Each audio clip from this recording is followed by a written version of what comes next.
Get full access to RFR only on Patreon. Become a member of the RFR Patreon community to get more Rebel Force Radio. Bonus shows and content are available right now only at patreon.com/Rebel Force Radio.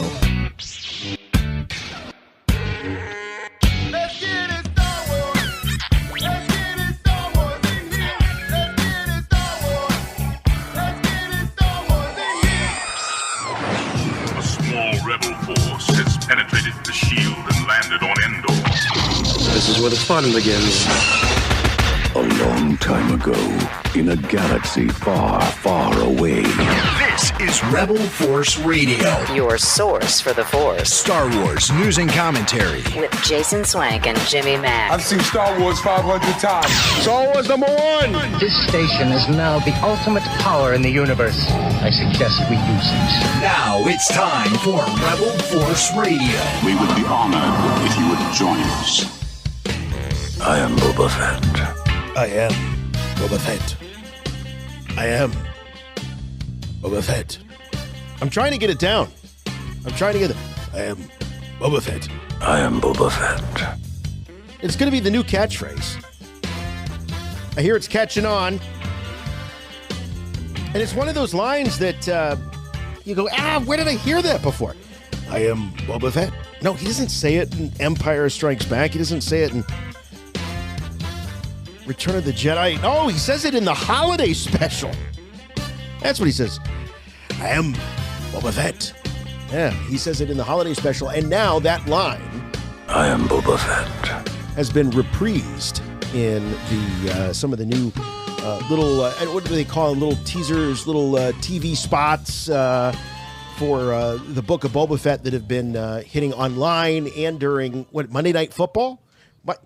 If you're looking for an excuse to watch Monday Night Football, there it is right there. You're going to get maybe, I don't know, maybe we'll see another teaser or two over the course of the next couple of weeks. But yeah, we've got some brand new footage from the Book of Boba Fett, courtesy of these little, 30-second glimpses from the show that have been popping up this week on Rebel Force Radio. So grateful to have you all with us. Grateful to be with you here each and every week as we are your source for the Force and so much more. Also in the news, we've got another actor joining the cast of Ahsoka. We'll talk about that. And then later on in the program, In The Cantina joining us. Now, hold on.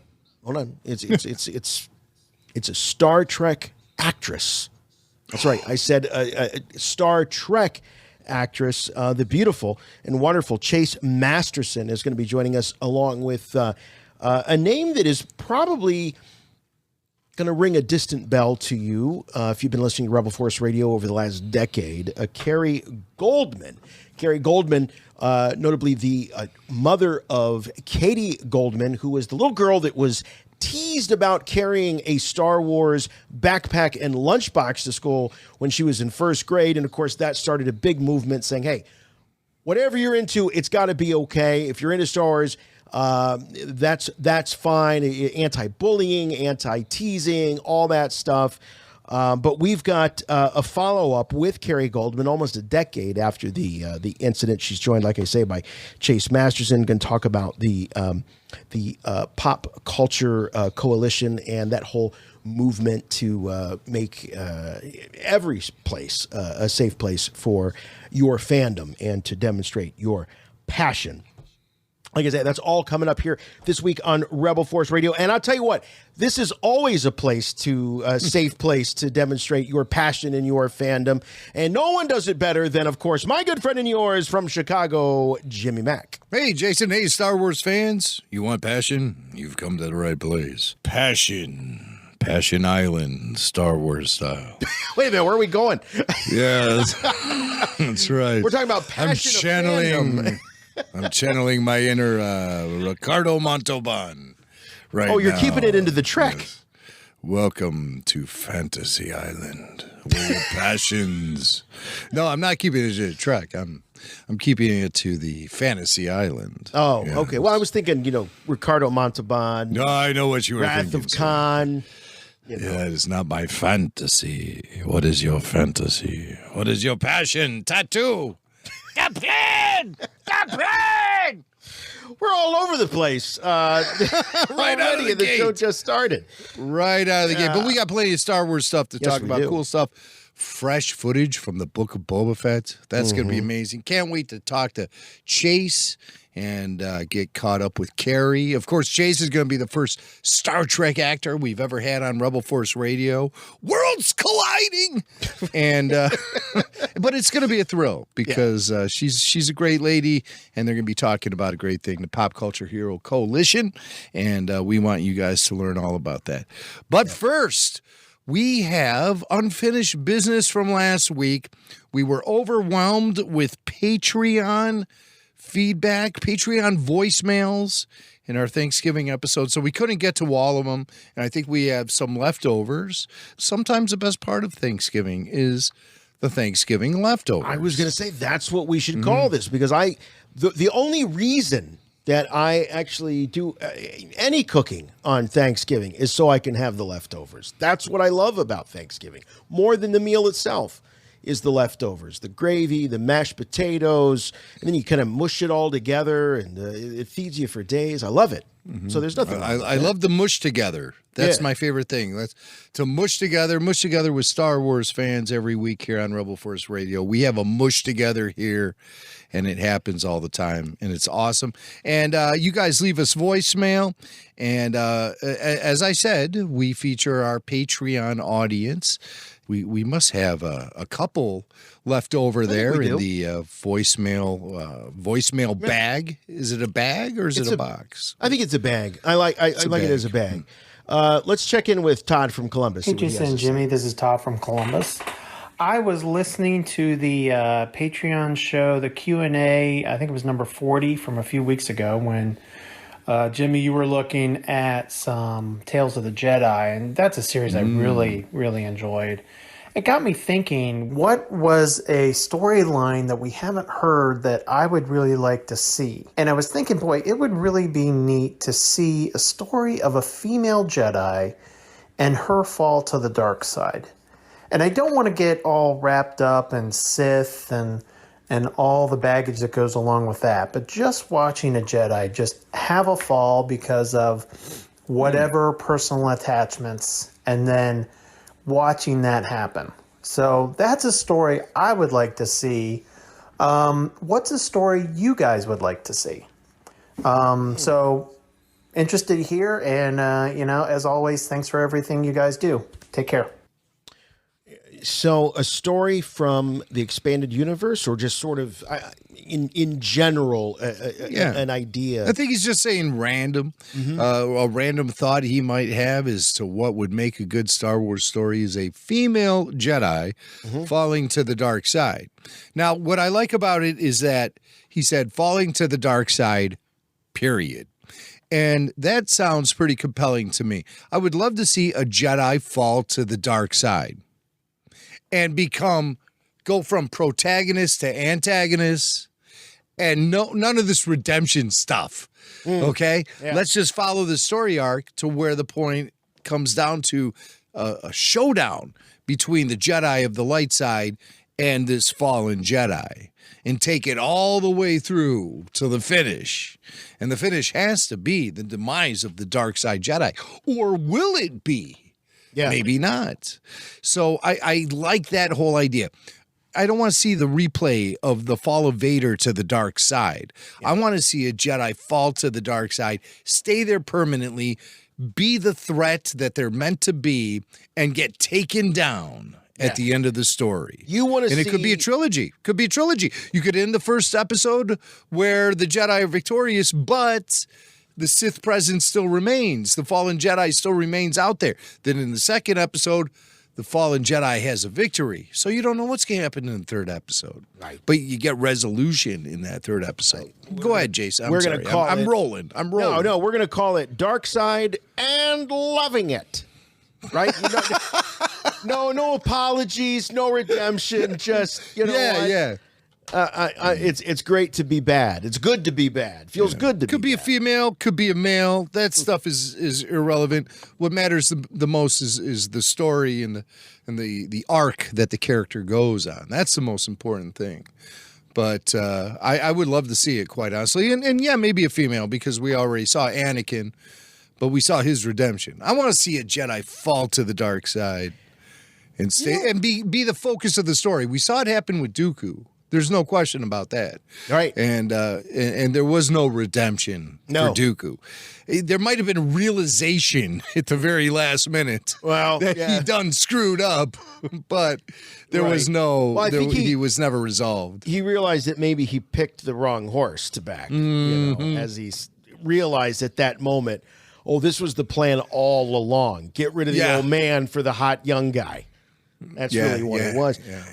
For me, I'll answer that one. I would love to see, and I'm not saying this because of Knights of the Old Republic or anything like that, but I would love to see a real deep dive into as the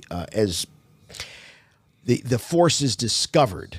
In a sense, and some of the first Force wielders, when they realize that there's this sort of under layer of truth, of good, however you wanted to describe the Force, that can be harnessed and used in the way that the Jedi do. So I'd love to see some of that real origin stuff.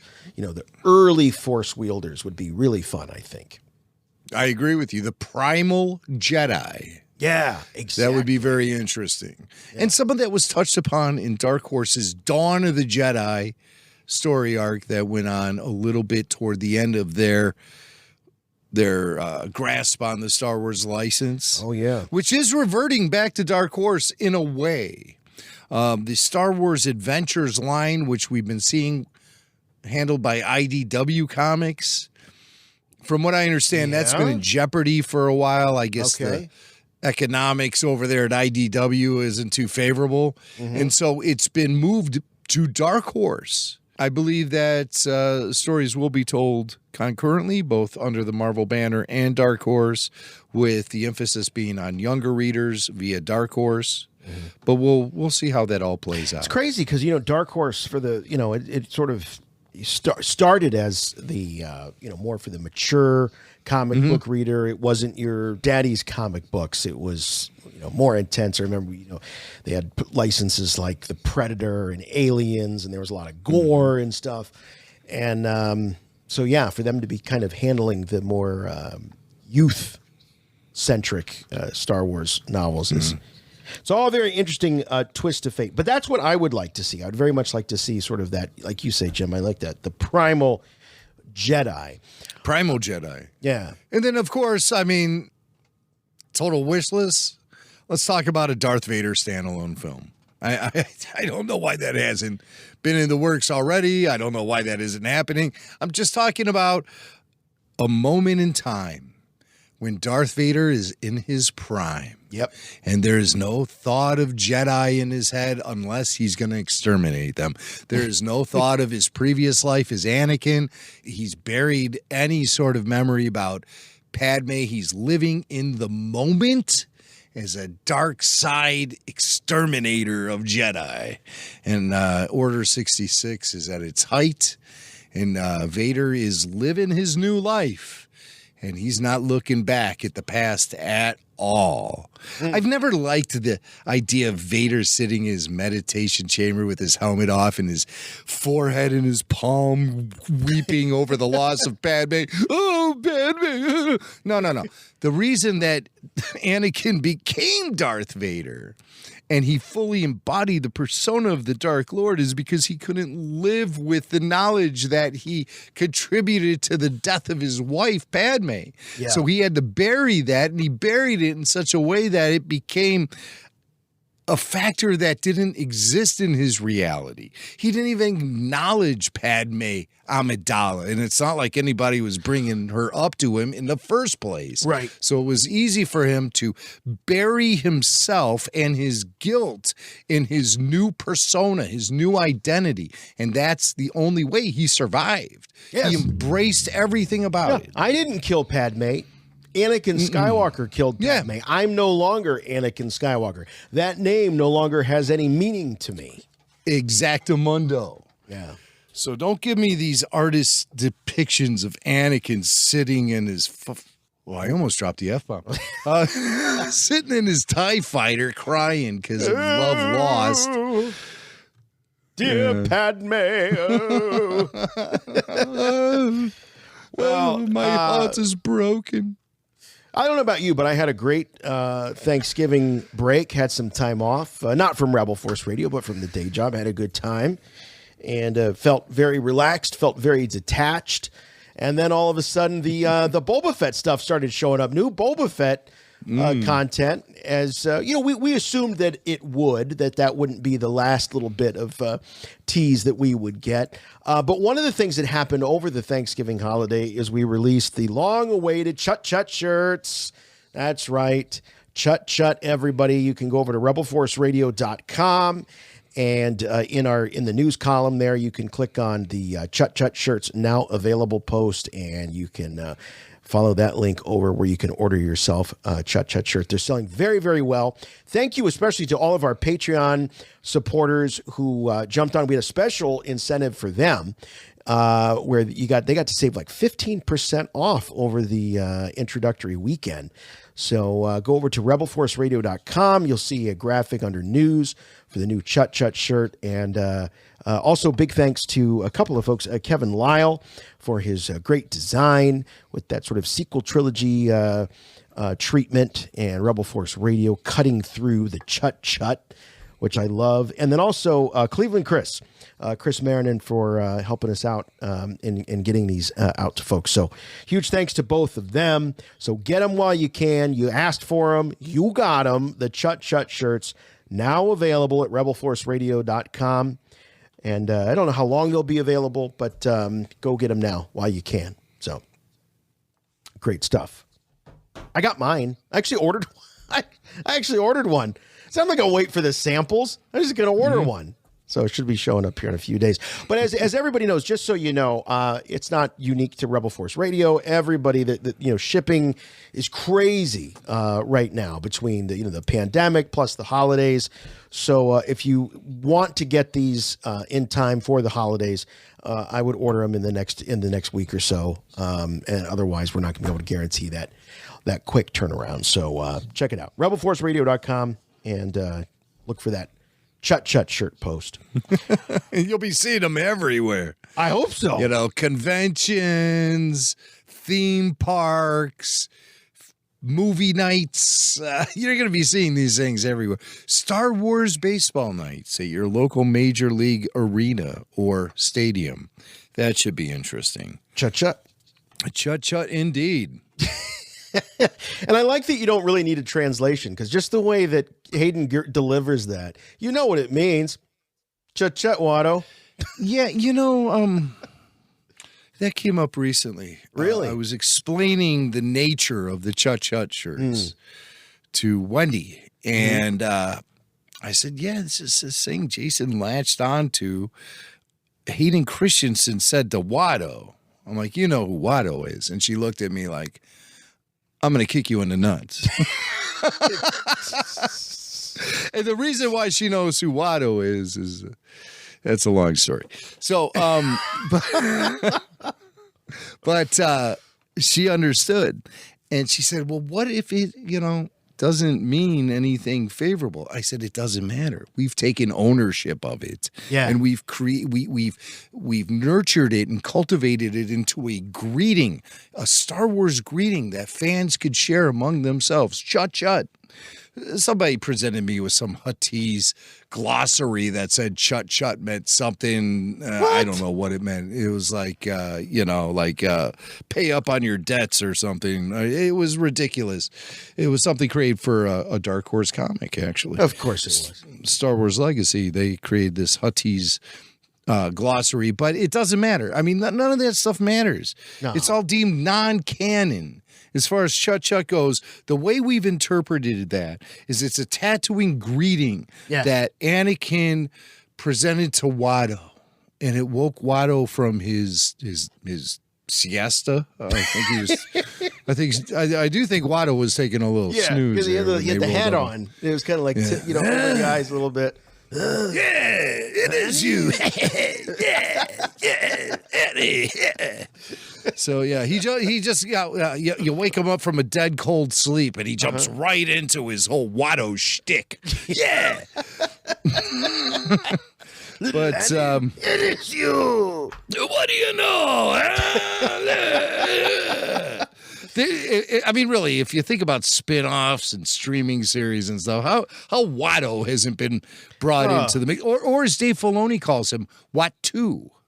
He calls him Watto. Oh, I've always noticed that with Filoni. I never picked up on that. Watto. I'm like, is that Watto? Yeah, I was like, is that the Pennsylvania Star Wars fan coming in? Or is that what George calls him? Or is it Watto? It could be. Now, see, that's probably it's not a regional thing to the Pennsylvania area. It's something that George was saying, and Filoni was like blowing our minds by saying it. Yeah, because George just called Hoth. Mm-hmm. And there's other mispronunciations that George Lucas makes regularly, or is it the fans who are making the mispronunciations? Dun, dun, because dun. This is the maker. Mm-hmm.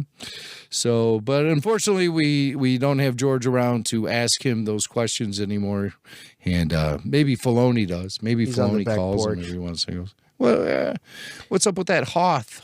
You know, speaking of mispronunciations, one that I'm most fond of is our pal Paul Bateman, in the way he lovingly calls Dagobah Dagoba. Dagoba. Is that a mispronunciation? Or, I mean, you never hear Yoda say Dagobah. Maybe that's how you say it. Right. I mean, Luke Maybe says, that's how Yoda says it. Dagobah. Oh, he does. Yeah, he does. Dagobah. And Sir Alec Guinness says it. And he's British. Sir. He's a sir. Right. He's a sir, so you can't really argue with that. He doesn't He say, pronounces things you the right go way. to the Dagobah system. Dagobah. No, it doesn't work. I think Paul's wrong. Dagobah system. Luke, you will go to the... How does Bateman say it again? Dagobah. Dagobah system, Luke. Dagobah. Alec, it's Dagobah. Dagobah. Luke. Your R2 unit will not know where you want to go if you say Dagobah. Say Dagobah. Luke.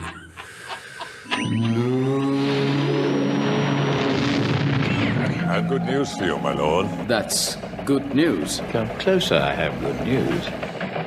All right, brand new Book of Boba Fett TV promos have shown up. First one showed up online.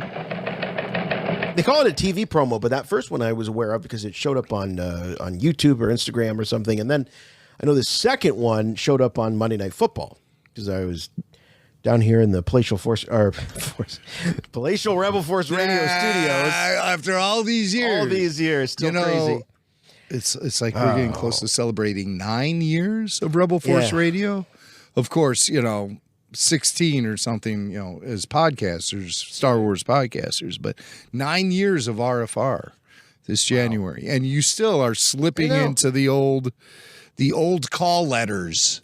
But I love it because it's so true. It is the equivalent of the call letters. I'm downstairs and I hear, babe, there's a Boba Fett thing on TV right now. Oh, that's precious. Yeah. I'm like, oh. And I assumed that it was the first one, the one that was on YouTube. I didn't realize it was the second one. So we've got them here for you. The only problem is I've got them loaded in, and I don't know which is which. Jim, there's two, right? There's one called Message, and there's one called Rain. And they're not labeled appropriately? I think I mislabeled them, actually, when I put it in. So there's one that opens with Fennec and Boba at the gates, the Jabba's palace gate, and then so I don't know which. I think that one is Message. That's the one called Dagobah. I can tell you the one with the gates. Hold on, let me turn this off. The one with the gates, young man, is called Rain. That one's called Rain? That one's called Rain. All right. The other one is Message. Okay, I think I've got Rain here first. We'll see. We're going to take it moment by moment. Let's see what we got. big blast door. Yeah, like I want the special edition. I was gonna just say, I want to point out here, yes, the oversized door that George just couldn't live without. He couldn't have that normal sized giant door. Had to be got to be like 5 times that big. That's what I really envisioned. Yeah, at first we only had 4 of the little door teeth there. I really want 7. I want 7. That's how I always imagine it. I always had to settle on the 4. Do you think we'll see 4 the teeth droid come out and talk to Boba? Guaranteed. We gotta have that. Guaranteed. It's gonna happen. That showed up in Mandalorian season 1. It did. And that's something of a concern of mine as I watch these trailers play out. Without the Mandalorian in existence for 2 seasons, every single second of every frame of these trailers would be blowing me away, okay? Oh, yeah. We've had the Mandalorian for 2 seasons, and this almost feels like it's not fresh to me because it feels like the Mandalorian. And I mean, I'm more than happy with it feeling like the Mandalorian. Don't get me wrong, but none of it is like sticking to me so much as to where it's like, oh, I can't wait to see the Book of Boba Fett because of a particular visual I have seen. Do you think we're spoiled? Yes, I think we're at a point now where 2 seasons of The Mandalorian has put us in a place where we are now used to seeing Star Wars on television. And we're used to seeing it presented in a manner that's almost cinematic in itself. Yeah, right. Okay, but if it starts becoming repetitive, I fear fans are going to really start calling it, and casual viewers, fans and casual viewers will start calling it out, saying, because as Star Wars fans, we've been so programmed to expect the unexpected in each Star Wars chapter. We have to see things we've never seen before. New environments. Ships, environments, aliens, all of that stuff. And I just don't want to get claustrophobic on Tatooine all the time or Tatooine-like environments. Right. Or Tatooine, as Dave Filoni calls it. I don't want to settle in on a general Star Wars aesthetic. I want it to go to different places, different environments, show us different locations, present us to different cultures, and do it in a way that feels epic at all times. It's a tall order. I know that. I know I'm asking for everything under the sun, but the Star Wars standard demands me to expect that as a fan. So I do.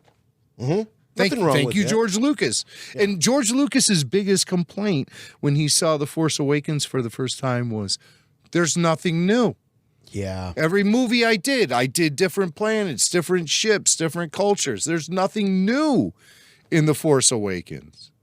And I think that's kind of like the foundation of a lot of people's criticisms of the sequel films, which I'm not going to do here because I thought The Force Awakens was a damn fine film. But I get where George Lucas is coming from when he says stuff like that. So I want to see these streaming shows expand the visual aesthetic of the Star Wars universe. And here we are, we're seeing Jabba's door again for like the upteenth time. And so I can't get up for it. I like seeing it. It's comfort food for me. I feel like we're where we're supposed to be, but am I going to get pumped up from seeing this exact same visual now for like the 3rd or 4th time? I don't know. I dug it. I want to see. I'm just being honest. Yeah, I'm just being honest. No, please. That's what we want. We want because if you feel that way, we know darn sure that there's a lot of listeners right now that feel that way. And, that's how you judge things, you know. Right. All right. So we got the door coming up. So this is obviously I would assume this is their initial approach to Jabba's palace, which Jim, I think speaks to something we've speculated about, which is even though we saw the assassination of Bib Fortuna at the epilogue of season 2 of Mandalorian, I think that we're going to go back a little bit at the top of this Book of Boba Fett and actually see perhaps their approach into Jabba's palace and how they arrive at Bib's throne right before the assassination there. All right, we'll take a look at what we're seeing here. Mm-hmm. This is what I believe is Fennec Shan bringing a prisoner into Jabba's palace, now Boba's palace. Oh, it's not you know what? I just assumed this was Boba and Fennec. But I think but you're right. That's not Boba and Fennec, is it? Because this guy to the right resembles the appearance of these soldiers that we saw initially in the first trailer, and then we see later in these promos. You're right. They have maroon, maroon flight suits on, whatever you want to say, with a kind of whitish or silver chest plate. Yep. And so she's bringing him in. She has him on what appears to be a leash. He's got his hands are he's got binders tied up. on. Yeah. It could be binders. It looks even a little more primitive than that. Like she just took some rope and tied it around his hands, and it's she's kind of bringing like him into. You could picture Leia as Boosh coming in with Chewie this way, right? Right. Yeah. A bounty hunter named Boosh. All right. So how many times have we seen this shot? Like 3 times in Return of the Jedi. Okay. When the droids, and then Leia appears, right? Doesn't she go through the doors or no? She doesn't come through the door, though. They never actually show her coming through the doors with Chewie, right? Right. They just show her in the throne room. But then Luke comes in. Yes. And then now we're seeing it again. And of course, we saw it in the special edition, the DVD touch up or the Blu-ray touch up that George did. Yeah, the giant door. Yeah, huge. And so like really, this is the 4th time we're seeing this shot. Yeah. And so it's comfort food for me at this point. But it doesn't do anything to blow me away. But it's also context. It puts you know where you are. You know where you are. You know where you're at instantly, which makes it a great shot to be used in a trailer. Yeah. All right. So here comes the door. And oh yeah, here's these guys. I'm trying to hit the pause button. I keep hitting. It's hard. Yeah. There's speeders on Tatooine. In the last speeder, there's 2 of them. Okay. You see in the last two speeder pilots. There's 2 in there. See, they're 2 riding together. Yep, 2 riding together. Mm-hmm. And is that Boba in that front one? I think it is. I see the bald head. Yes. So that could be Fennec, and then maybe that's her prisoner. Could be. I got a text message from a buddy of mine, and I got to read this to you because this is. I thought this was kind of poignant. He is not. He's a fan of pop culture and sci-fi and all of that, but not a huge Star Wars fan, but appreciates Star Wars. And he says, "Hey, I saw the new Boba Fett trailer. I don't like how often his helmet is off. Stupid actors." So he knows, but there we'll notice a theme here. There's a lot of shots of Tem without the Boba Fett helmet. I'm looking at one right here, and I wrote back to him and I said, "Well, it's this new rule. It kind of came up through The Mandalorian. In order to get these actors eligible for nominations for awards like Emmys, they have to have a certain amount of time on screen without the helmet." And so I feel like that's kind of what we're setting up here. But I got to say, I agree a little bit. There's a lot of helmetless Boba in this thing. Yeah. It's a whole new Boba. But I think that the precedent has already been established with Attack of the Clones back in 2002 when you had the same actor, Tim Morrison, as Jango Fett, frequently appearing with no helmet. So if you haven't gotten used to that concept in the last 20 years, then you might be a dinosaur at this point. Yeah, because he's definitely a dinosaur. I'll tell you that. That's how things are going. Well, we see it happen in The Mandalorian. Pedro Pascal, it's pretty well known that he does not like acting with that helmet on. He has great difficulty doing anything that requires mobility with the helmet on. A majority of The Mandalorian on screen is played by stunt actors. And Pedro Pascal basically is he spends more of his time in character as voice only, as opposed to actually being on screen. And I anticipate that's going to change in season 3. And that jibes with the way information was revealed to the character in season 2. When he met Bo-Katan, he learned that there's a whole different way going about things. He doesn't have that core that he can go back to with the armor and all of those Mandalorians that were living underground in Navarro. He doesn't have that society anymore to lean on. We don't even know where the armorer is. That's something we don't talk about often enough, is the armorer has not appeared since the end of season 1. When we spoke to Emily Swallow, almost, a year and a half ago, we were so convinced that she was going to be a regular feature in season 2, and we didn't even get a glimpse of her in season 2. Will the armorer return? I say she has to. Oh, I think she has to. Because I think at some point, Jim, that I think that Din Djarin is going to be pulled back. He's going to be called out back, for his abandonment of his faith, or of his Mandalorian denomination, or however you want to call it. He's going to have a come to Jesus moment, and she's going to be there providing it for him. Yes. And he's going to have to answer. He's going to have to pay the fiddler, essentially. The armorer. I think so. What are you doing with your helmet off? I dropped it off at the cleaners. They closed. Oh my God, what am I going to do? Somebody stole it. I don't believe you. Oh man.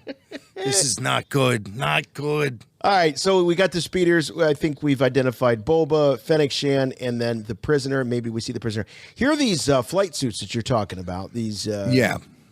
They're very ninja looking. They're very ninja. Almost like a quill over their shoulder, on their back. Yes, of course, wearing the face mask compliant with local ordinances that require everyone in the Star Wars universe to wear a face mask when out in public. Right. So they don't spread around the COVID Optimus zillion. Prime. What do they have? Variant? The COVID zillion is what they have. And so they have the face masks on, which is very convenient, actually, for safety on the set, to have your stunt guys actually incorporate that into the wardrobe. And similar style to the wardrobe that we see Zam Wessel in episode 2. A little bit, yeah. Just same sort of shade of purple, and Zam had a similar chest plate on, and also Zam wore that veil across the bottom of her face. You're right. So are we looking at some changelings? It could be. Yeah, we might be seeing some shapeshifters here. That'd be You can tell by the boots. The boots have a telltale sign. Because they're designed to expand with the growth of a foot.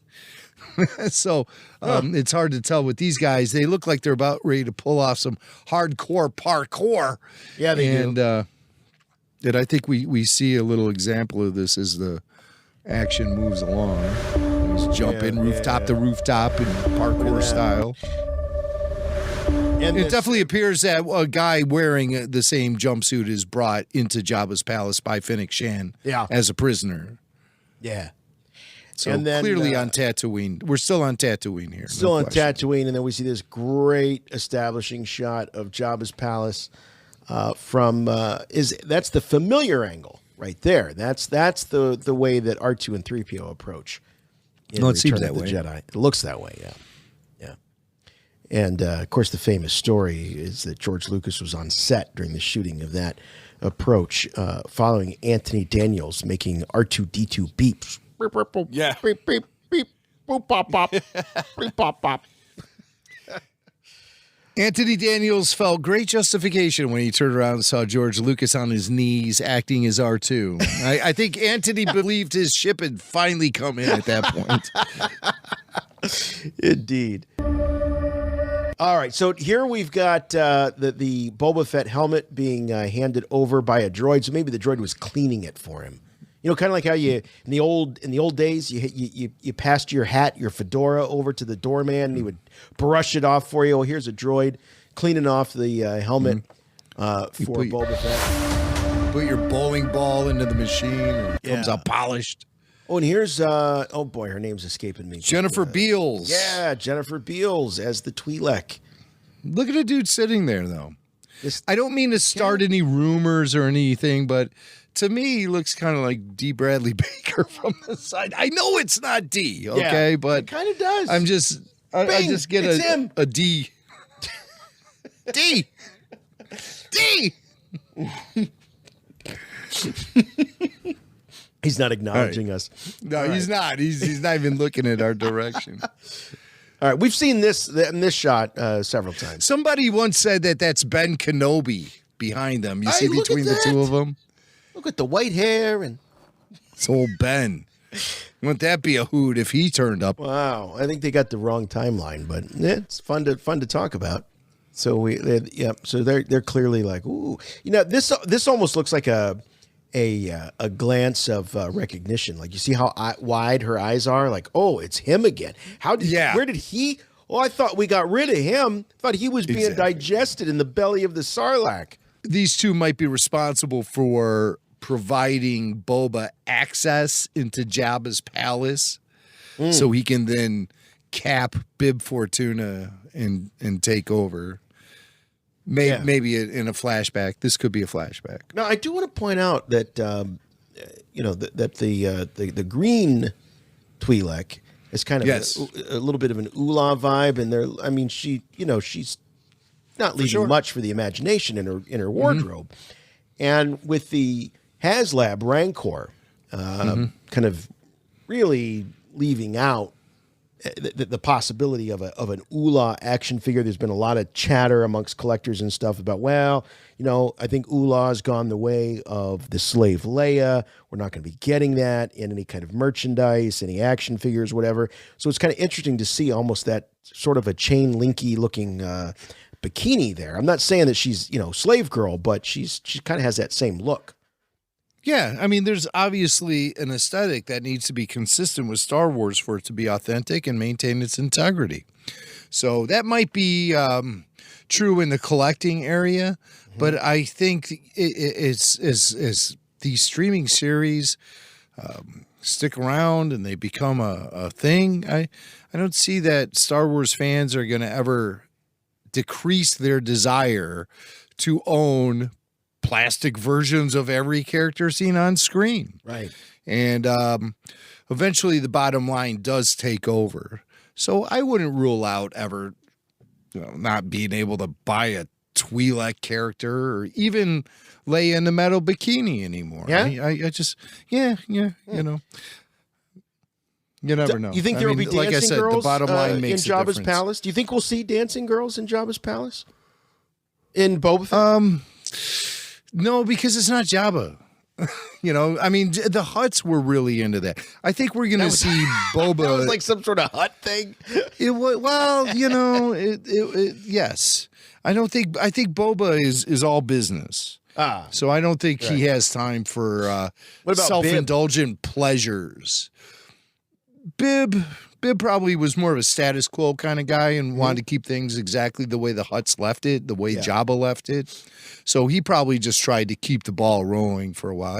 Boba's a revolutionary. He's coming in there. He wants to work via cooperation. I think in a previous podcast, we thought that Tim was saying corporation, but he is saying cooperation. He's not saying corporation. He's like, yeah, we're going to go corporate and then we're going to go public and we're going to sell stock, Jabba stock.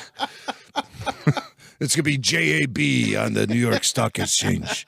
I don't think so. All right, let's see what is next. Oh, I love this. This is a great. Now notice what we see here. This looks to be Fennec Shan and Boba Fett, but Boba Fett wearing his the robes. This is prior to him getting his armor back and approaching the Slave One. So this looks like maybe this is a moment where he finally is reunited with his ship, and perhaps I don't know. Did Fennec Shand maybe take possession of it during the period of time when Boba, prior to Boba being expelled from the Sarlacc, or is no? it, I don't think or so. Is this just I don't think so. hanging I out in think Jabba's palace? This is hanging out in Jabba's. This is a hangar in Jabba's palace. This is where Boba Fett parked his ship when he delivered Han Solo. This is where he left his ship. Yep. And so now he's being, I think you're absolutely right. I think he's being reunited with the Slave One after spending an extended portion of his life away from it. Whatever it would be, a few weeks, a month, 2 months, half a year. I don't know. Yeah. But in Star Wars time, long enough. So when he gets reunited with the Slave One, we're all happy for it. Yeah. And it looks like it's in pretty decent shape. So it's ready to. So this is how Fennec and Boba, then they re-enter at least Boba. Well, both of them. They're both together when the Mandalorian encounters them in that episode when he leaves Baby Yoda on the rock. Right. So on the planet Tython. So let's figure this out. All right. So we got pre-armor Boba. Yes. Getting his ship this is back. A flashback. So this is a flashback. This is before he assassinates Bib Fortuna. So he's got to break into Jabba's hangars, get the Slave One back, then go have his adventure with Mando and Grogu and all of that, and then he comes back and assassinates Bib Fortuna. And assassinates Bib. Yeah. So he obviously had some encounter with Bib Fortuna prior to him getting his ship. You'd have to think. Right. You'd have to think. Maybe Bib gives him a hard time too. Yeah. So when we see him shoot Bib Fortuna in cold blood, we have full context for that. Yes. And we'll be despising Bib Fortuna. Yeah, like here you can see him. He's walking up to his baby, the Slave One. He's being reunited. This is like Han getting the Millennium Falcon back. This is a big moment, and he's ready to take control of Slave One again. And then Bib and his goons come in. What are you doing? What are you taking this? Who are you? Be. And he gives him a hard time. He somehow gets out of that, but boy, he's going to remember. The guy was trying to stop me from taking what was rightfully mine. Or he had permission from Bib to go get it. That could be too. But what turns me off against that idea is that all the lights are off in the hangar. So it almost looks like they're sneaking in to steal the Slave One, to repossess it and go off to the planet Tython to confront the Mandalorian and Baby Yoda. Yes. Simply because he wants his gear back. Right. He's got the what is it? What codes is it that he's got that proves that the armor is his? The chain codes. Those are the chain codes. You see, here I am, and this is my father, Jango Fett, and this is his father, Phil Fett. And this is my brother, Billy Fett. All right. All right, that's all. That's Here we all. go. Witness the return. Okay, and here's that. Right. The meeting of the syndicate.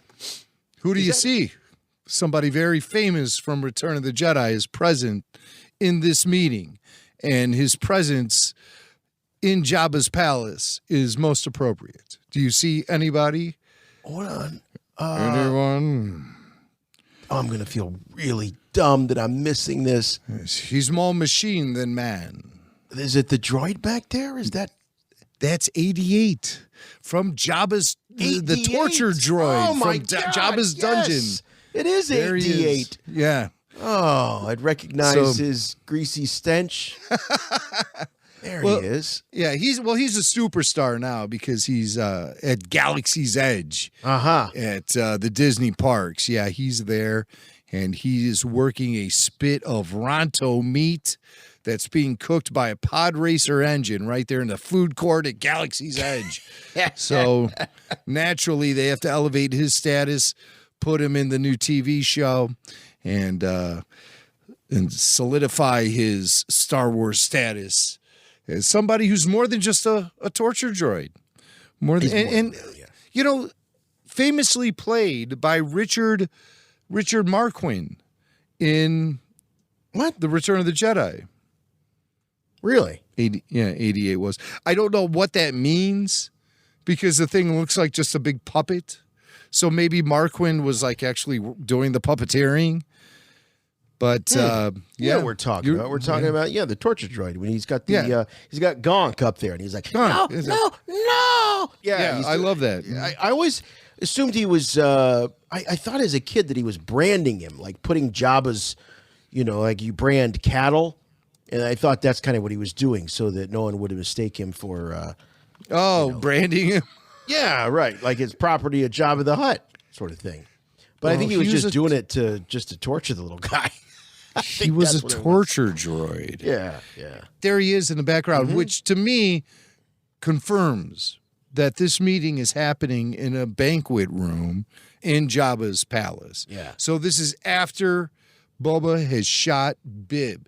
And I think the main way we're going to be able to follow this as far as flashbacks and current time is the differences in the Boba Fett armor with the black undersuit, the black cloak underneath, as opposed to the gray flight suit or jumpsuit, mechanic suit, whatever. Do you think we'll see the classic suit? I do. I think we'll see it in flashback sequences. Yeah. I think he will emerge from the Sarlacc pit with it in tatters. Right. And then who knows how far the flashbacks will go. I mean, we could be seeing situations prior to the battle at Carcoon. Oh, yeah. So, or the battle at Carcoon. We're here. Boba Fett. Boba Fett. Where? Like his last words he heard. All right, let's see what's next.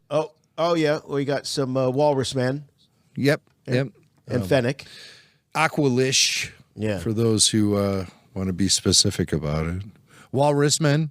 Butt face. Totally acceptable. Yeah. Butt face, yes. There's Boba. And we've seen this. And I've talked a little bit about just a hair bit of disappointment with the Gamorrean guards.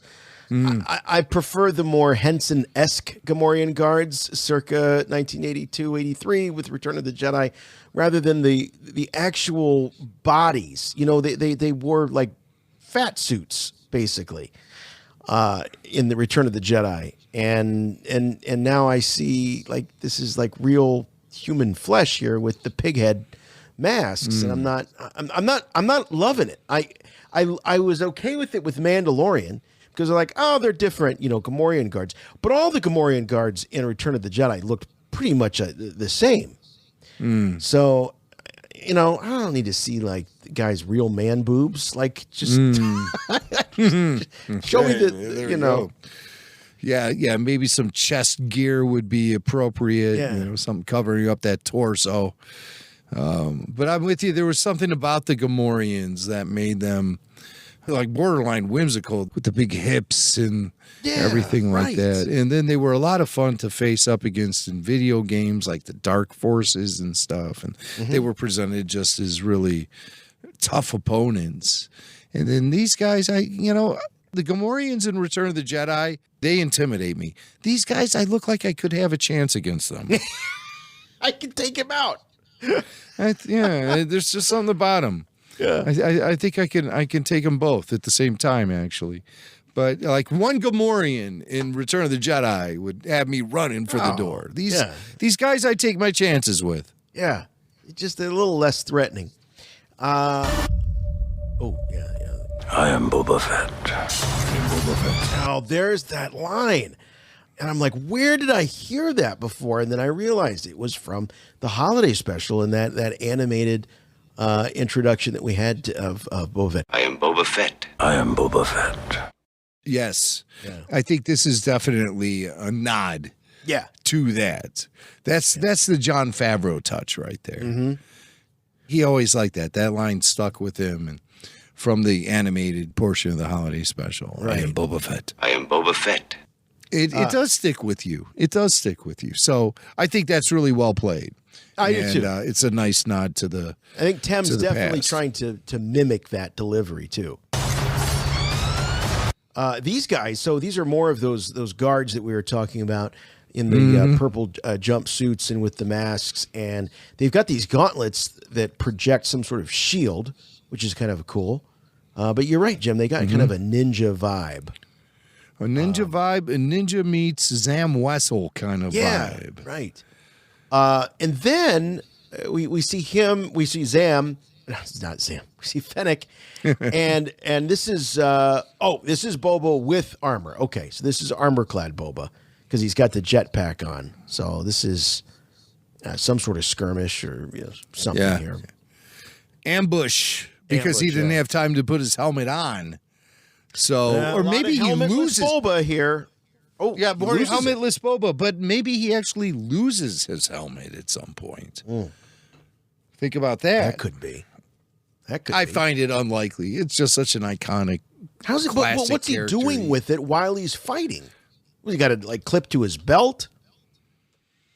He was just at the Starbucks and he was having a frappuccino. And the action just blew up, and he just left it there on the table, So he'll come back to it, and he'll leave a tip for the barista.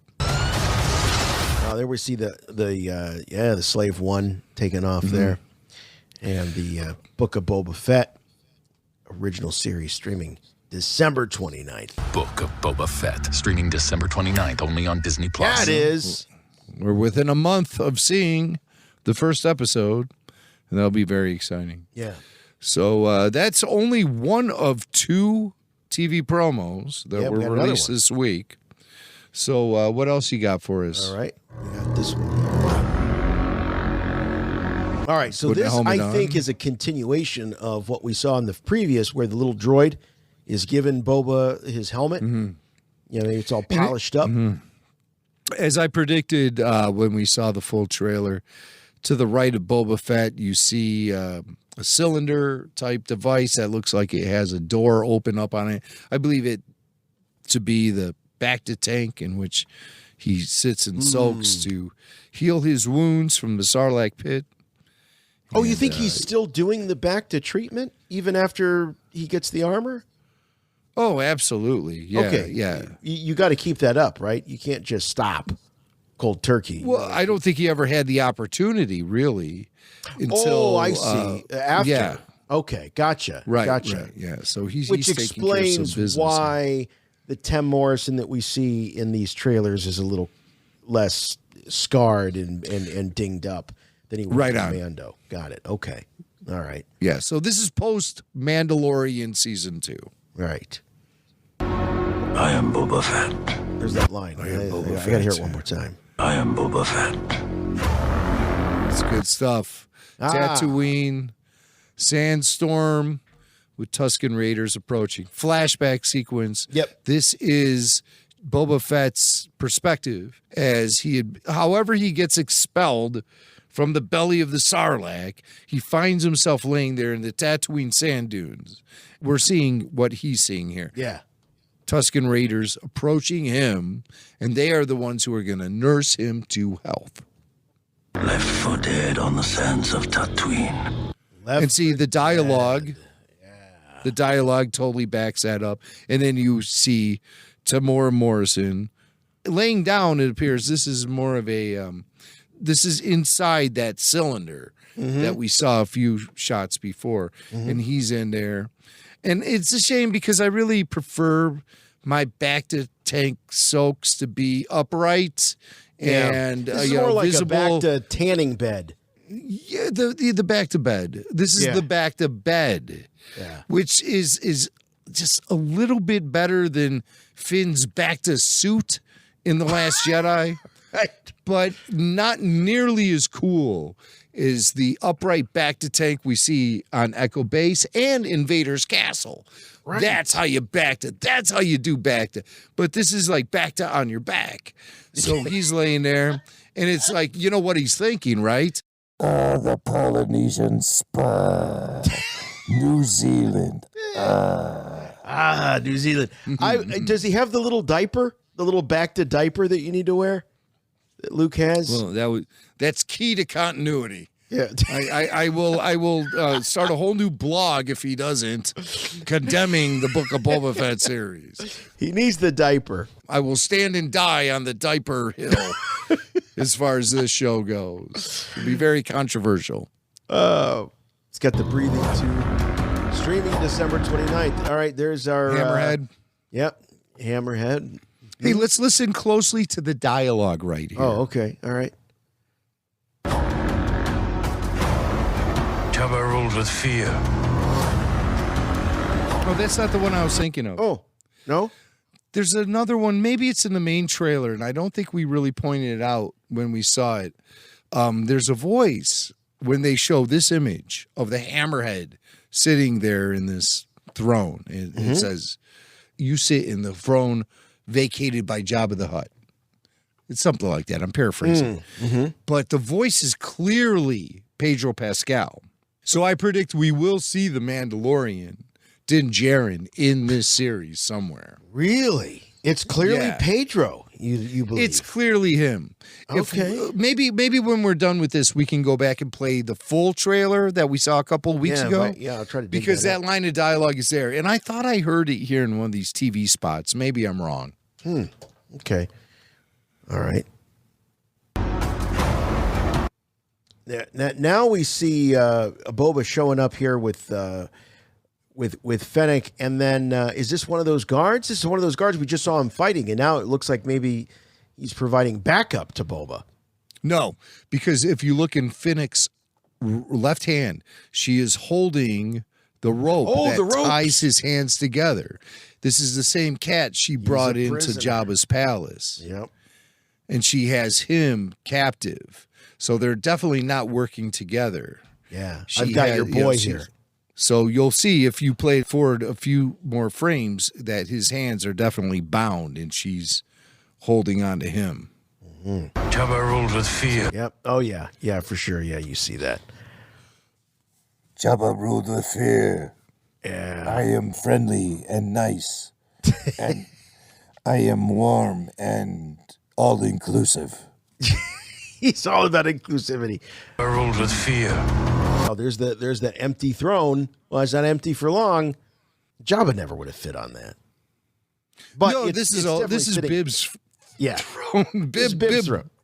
He had a few years to, to work on some of the decor of the palace. And you got that spit going on behind. So there's maybe a Kowakian monkey lizard being turned around on that spit. Again, like I said, Bib is interested in status quo. Yeah. Even when it comes to dinner. Right. He wants it all to be the same as Jabba. Well, look at the little skulls there that he's got, little beast heads that he's got on his throne. They're very much the same as what was on the dais of Jabba. Those are Rancor heads, right? Are those baby Rancor heads? Yeah. I mean, they got to be. Or shrunken Rancor heads. In that scale, yeah, they are baby. Okay. Rancor heads, yeah. Another shot of, I can't remember her name. What's her name? Jennifer Beals. Jennifer Beals. I intend to rule with respect. Busting skulls. Now we saw this, yeah. Yeah, the same shot we saw. She's got the flag in the spot. The Book of Boba Fett, streaming December 29th on Disney+. Well, there you go. Yeah, it's pretty cool. I'm looking forward to it. Yeah, I'm looking forward to it. Heck yeah. It's coming up. And, of course, we'll have the live after shows available on YouTube for all of you to, watch and call in. And it's so much fun. If you haven't been a part of these after shows that we've been doing for these Disney Plus series, you're really missing out. So don't miss it. We'll be doing that with all the episodes of Boba Fett. Book of Boba Fett. I am Boba Fett. Yeah, I'm really intrigued by that what you were saying about Pedro Pascal. Should I try to find that? Well, yeah, I could have sworn it was in Message or Rain, but I know for sure it's in the full trailer that dropped a couple of weeks ago. Something also that dropped was interesting news this week on the official Book of Boba Fett Twitter. Wait, they have an official Book of Boba Fett Twitter now? They do. It's really at Boba Fett. They got at Boba Fett. Wow. So some fan who had a Twitter account got very rich, I'm sure. But it's now an official account at Boba Fett on Twitter, and they put up a tweet this week. It says, in 1 month, the legend returns. The Book of Boba Fett, a 7-episode original series. Ooh, 7. Now, 7. So we had heard 6 or 8. So I guess 7. That makes sense, right in the middle. But it says a 7-episode original series. So that, to me, that wording right there tells me that the Book of Boba Fett will be a one and done season as far as it continuing on. I thought there could be a chance that this could be something that could spill into a second or third season, depending on how far they want to push the mythology of Boba Fett.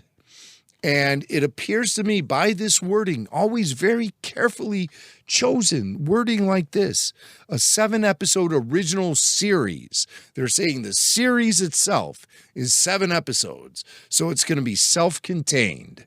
It's not going to expand beyond one season. It's one and done Boba Fett. That's it. Done. So we'll see. We'll see. I mean, anything could change. Anything could change. Somebody could come up with a great idea midway through the airing of season 1. Where they think it's going to be the only season. But then Favreau all of a sudden says, guys, I just had this idea last night, this great idea for a season 2. And the Disney brass will be like, well, it's getting good numbers. What do you got for us? Right. JF? Right. And then Favreau will lay it down on them. So nothing is ever really set in stone, but as it appears, the plan is for this to be a standalone one and done season, 7 episodes telling the story of Boba Fett. All right, I've got this queued up. This is the official trailer. Let's see. Right before that line is delivered, let's hear it. I know that you sit on the throne of your former employer. Boy, does that sound like Pedro Pascal right there. Yeah, it's him. It's clearly him. But when we reviewed this, we said that this was some sort of translating apparatus that this hammerhead was wearing. And if you look at the subtitles, it says Alien 1. I know that you sit on the throne. So let's listen to it again, because boy, does this sound like Pedro. Know that you sit on the throne of your former employer. It's totally Pedro Pascal. That's totally Pedro. So is it a cameo by Pedro, a voiceover cameo? Or do you think that that's really the Mandalorian and they've just misattributed when they do the subtitles here? Yeah, that's a tricky one because it says Alien 1. And we assume we're looking at Alien 1, even though we know the character will have a name. Right. Alien 1 with Pedro Pascal's voice. It's very confusing. It's a hammerhead who sounds like Pedro Pascal. I know you sit on the throne of your former employer. Yeah. Let's just put Pedro's voice in there. Nobody's going to notice the difference. No. Is Pedro in the studio? Yeah, okay. Can you cut that line? I always thought he sounded like Hammerhead.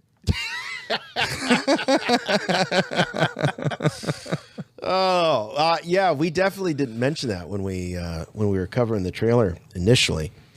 All right, well that's great stuff. We got one more little bit of news here, and that is that another actor has joined the ranks of the Ahsoka series, and this comes in by way of Deadline. They broke the news.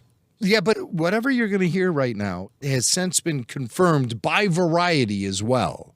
Oh, so those are trades. two big trades breaking this news. So for me, it's all but confirmed. Yeah. So Ivana Sakno of Pacific Rim Uprising fame has been cast opposite Rosario Dawson, and last week we talked about Natasha Liu Bordizzo, who has been cast as what's her Sabine Wren. Sabine Wren, yeah. She looks great. She looks perfect for that role. But Ivana has been cast alongside them in Star Wars Ahsoka, a spinoff. But it's a newly created character That's what's being leaked here. And I say leaked because, again, reps for Lucasfilm and Sakno had no comment. But, boy, they certainly had the credit of who reps her at the bottom. Oh, yeah, she's repped by Gersh, MJ Management, and Warren Dern. Gee, I wonder who leaked that information. Right. Yeah, the guys who signed on the dotted line. That's who is leaking the information. These guys, they only care about promoting their clients. They don't care about Lucasfilm and their secrecy and all of that. And as soon as the contract is signed, then both sides are locked in. So these guys are like, yeah, I'll tell the trades. They want because this is a big breakthrough for Ivana. I mean, she's not really known for being in much. She was in some really terrible movie. It was like a James Bond spoof that had from Saturday Night Live and Ghostbusters. The actress, her name's escaping me. She's been on Saturday Night Live for 100 years. Who? Jones? Something Jones? No, not Leslie Jones. Oh, I'm thinking about the from blonde. Saturday Night Live. She's been on the show for 1,000 years. She's doing those insurance commercials. Kate McKinnon. Is a terrible James Bond spoof that featured Ivana Sakno in it. But it does feature her in a lot of action sequences where she's like fighting. She's on a trapeze and she's fighting with Kate McKinnon. Spy Who Dumped Me. That was the name. The Spy Who Dumped Me. Oh, what a bad movie. But that's no reflection on Ivana Sakno because the way she played her character, she played it like straight up Bond villain. Bond villainous, she was, in some of the great femme fatale roles that we've seen over the years in Bond films. She would have fit right in. And so I think she's convincing. A lot of people are jumping to the conclusion online saying she's going to be Harrison Dula, she's going to be Asajj Ventress, but it clearly says in every report, Sakno will play a newly created character. See, people look at nothing but headlines and react. And they convince themselves to react to headlines. You have to read the full story. And the full report claims Sakno is going to be appearing as an all-new character in the Ahsoka series. Would she be great as Asajj Ventress?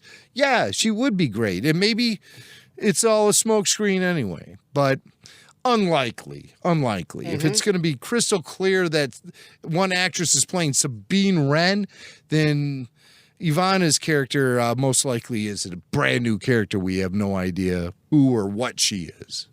Yeah. Well, anyway, she is in Ahsoka, and I'm assuming because, Jim, we're seeing these leaks of casting that camera's likely going to roll on this, perhaps right after the new year. Yeah. January, February, this thing will be in front of cameras. I think that's locked and loaded already. So they'll be shooting it, and then we can expect it sometime in the first half of 2023. That's when we'll be getting the Ahsoka series. Yeah. And I hope they make it good. This next story, this easily could have fit into Star Wars and pop culture because it is Star Wars and it's in pop culture, but it's also newsworthy. I think it's hugely newsworthy. Yes. So if you were watching the Macy's Thanksgiving Day Parade, which that's a huge thing for me ever since I was a kid. I still do it. I'm 44 years old. I get up every Thanksgiving. I set the alarm to make sure that I'm there to watch all of the Broadway performances, kick it off, and then the parade itself. What I didn't know, and Jim, maybe you can clarify, because I know you've been watching the parade a few more years than me.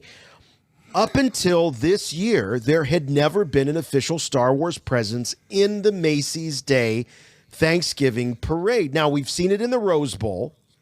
We in fact, our pal Dan Madsen even posted on his social media channels a picture of a yellow-shirted William Shatner, circa 1966, 1967, as Captain Kirk, is the Grand Marshal of the Macy's Day Parade back in the day. Amazing.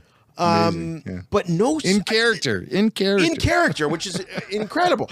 It's unfathomable to me that there has never been an official Star Wars presence in the Thanksgiving Day Parade. But according to my research, up until Grogu made his appearance as a balloon, courtesy of the folks at Funko.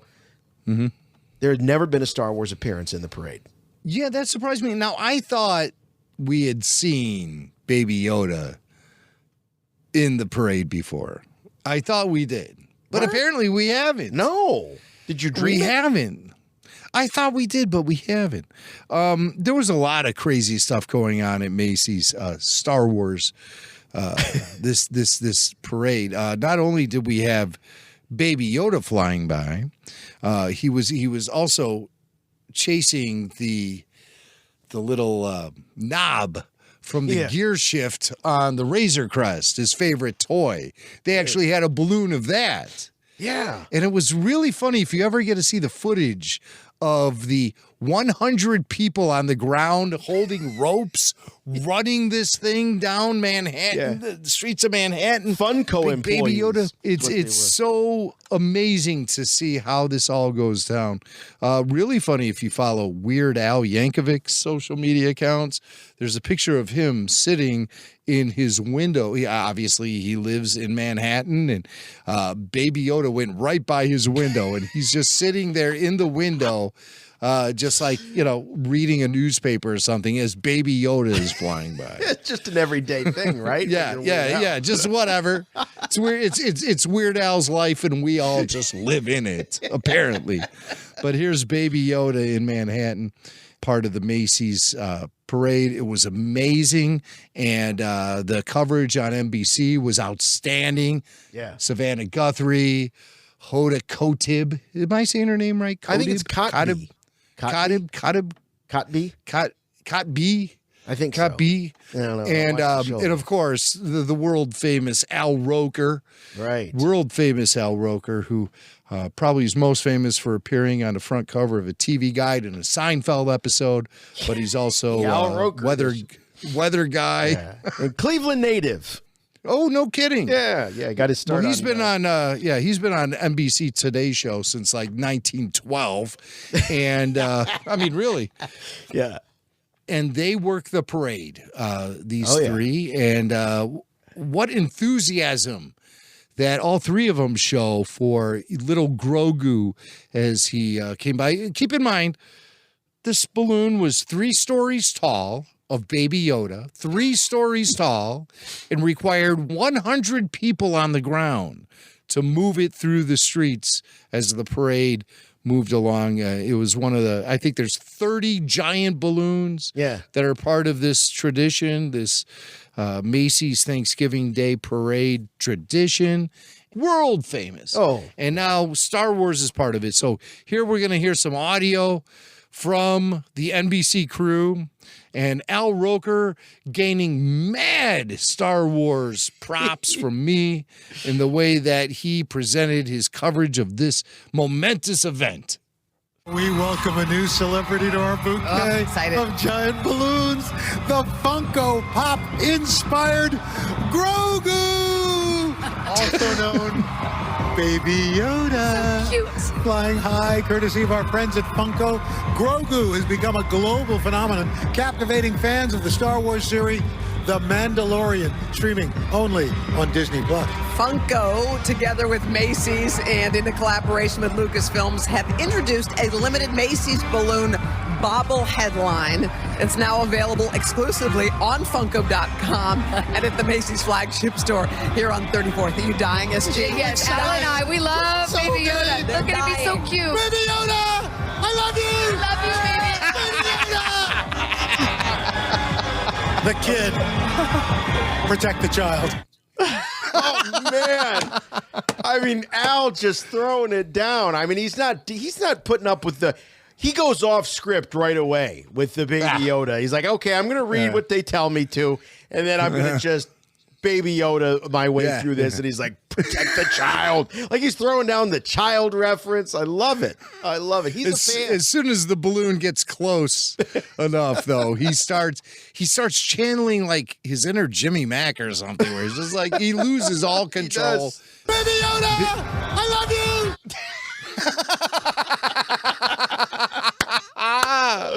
And I love Al Roker for that reaction. Yeah. I mean, that is somebody who's watched The Mandalorian a few times. Yeah, and he sums it all up for with most a couple of glasses us of fans. wine, maybe too. Baby Yoda, I love you. Awesome. That was a highlight. Awesome. Now there was another moment, a Star Wars moment, and it fooled me because they were playing around with some of this augmented reality, virtual reality stuff, and there was a moment when the Millennium Falcon came, and I wasn't following. I think it was a Galaxy's Edge reference, maybe what the Millennium Falcon came down and grabbed.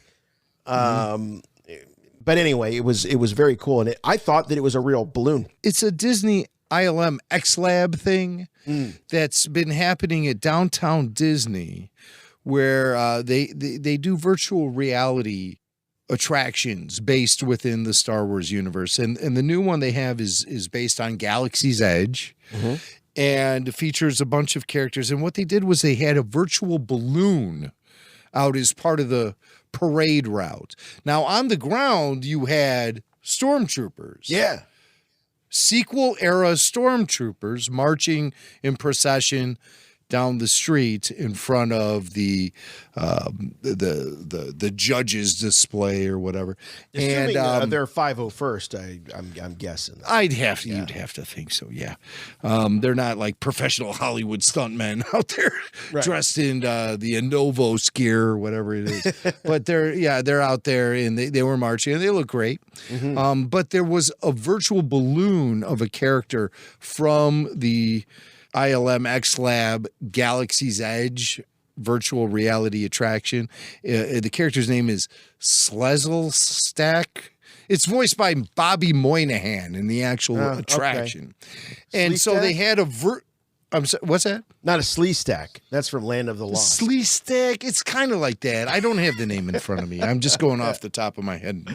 So they have this virtual balloon of this thing, and it's like a six-eyed Reese, very similar to the character we saw in the Solo film during the Sabacc card tournament. And so he's up there, and they showed you on the television broadcast what people were seeing if they had these augmented goggles on at the parade. And there was probably like 4 people at the parade who actually had these goggles. But we got to see on TV what they were seeing. So they see this big float of this character from Galaxy's Edge, and porgs are flying around it. Oh, that's right. Porgs, right? Yeah. Yes. The porgs looked oddly silver. They didn't look like white and brown. They looked more like silver. They looked really weird. And this thing is there flying along like a balloon, but it wasn't really there. Then the Millennium Falcon flies over some of the high rises in Manhattan and comes down and hovers right above the balloon. Then it grabs the balloon and takes off into hyperspace. And Wendy was in the kitchen preparing some Thanksgiving eats while I was in there watching TV. And I was being very verbal in my excitement about what I was seeing because I couldn't believe it. I was like, whoa! You know, those things you do as a fan. Whoa! You're not expecting it, too. No. I was shocked. I think I threw in a fin. Woo! And Wendy was like, God, you sound more excited than they do on the Today Show staff there. But I said, you should see what I just saw. I can't believe it just happened at the parade. And then I started to think about it. I was like, oh, that was all fake, wasn't it? Oh, man. But still, it was really cool. Dude, I was with you. Like that. I thought the balloon was real. And I go, I said to my kids, I go, what a bizarre character to make a balloon of. You're spending all that money. And like, I get the Baby Yoda, of course, but why this guy? I mean, man. Yeah, right. And everybody's be looking at it on the street, like, what the hell is that? You know? I mean, Baby Yoda gets Al Roker freaking his brains out. Baby Yoda, I love you. But Sleazelzag, voiced by Bobby Moynihan, in some ILM X Lab virtual reality attraction that nobody's been to, is not going to exactly get the Manhattan masses all crazy, you know? They'll be like, bring on Snoopy! but still, it was cool for the Star Wars fan. Boy, to was see it that. cool. It was very And cool. I have seen footage that people have shot with their iPhones of the parade going by. And you just, it's just stormtroopers. There's no balloon there. I had to confirm it for myself. So I went to actual footage from citizens on the ground there in New York City. But it did bring me flashbacks, Jim, of, 10 or so years ago when George Lucas was the Grand Marshal of the Rose Bowl parade. And, there he was in his flannel, I believe, if I remember right. Yeah. And all the 501st, and that was cool. And then in the Boba Fett documentary, Under the Helmet, Dave Filoni's remarking about how this iconic character had his first appearance in this little kind of local parade in California, and he points out, we're not just talking about 501st members here. These are actually Lucasfilm employees, as Darth Vader, as Boba Fett. The droids were there in this parade, so it was a very rare moment in time. And then, of course, fast forward 40-some years, and here's Baby Yoda making his appearance. And the biggest parade appearance of all time. I mean, next to George Lucas in the Rose Parade, of course. Right. That was in 2007. And I remember that parade specifically because also featured in the Rose Parade in 2007 was a guy who had a jet backpack. And he had nothing to do with the Lucasfilm Star Wars presentation or anything. He was just part of the parade. And this guy had jetpack blasted him off the ground. It was amazing. And George Lucas was waiting in line to go along with the parade procession. And he saw that guy, and he sent one of his assistants over and went to the guy and said, George Lucas wants to talk to you. So he came back and talked to George. It was like, I loved it. You took off the ground. It was incredible. So George is the one who then suited the guy up as Boba Fett and had him blast off in front of the Staples Center at Star Wars Celebration 2007 in L.A., which is the first place I ever met Jason Swank. Oh, my God. Remember that? Yes. Yeah. That's how George came across that guy, was at the Rose Parade in 2007. Wow. Connecting the dots like no one else can. All right. Before we get into the cantina with our special guest this week, do want to do a little pop culture here because this is good stuff. Rebel Force Radio. You've already made that Star Wars reference. Your source for the Force. Star Wars parody. Well, one of my all-time favorite comedians and Mandalorian co-stars, Bill Burr, was recently on the Jimmy Kimmel Show. And I've been waiting for this because, Jim, when Bill Burr was first announced or rumored, I don't remember exactly what it was, to having a part of The Mandalorian. I think he was on a podcast with a fellow comedian of his and who was a Star Wars fan. And Burr's not a real big Star Wars fan. It's self-admitted. He's not a big Star Wars fan, not a sci-fi guy. But when the action figure was announced, the 6-inch Black Series action figure, I just kept, because I listened to his podcast, and just keep waiting for him to acknowledge this, because he did put it on his Instagram. And I just want to know, what does Burr think about being an action figure?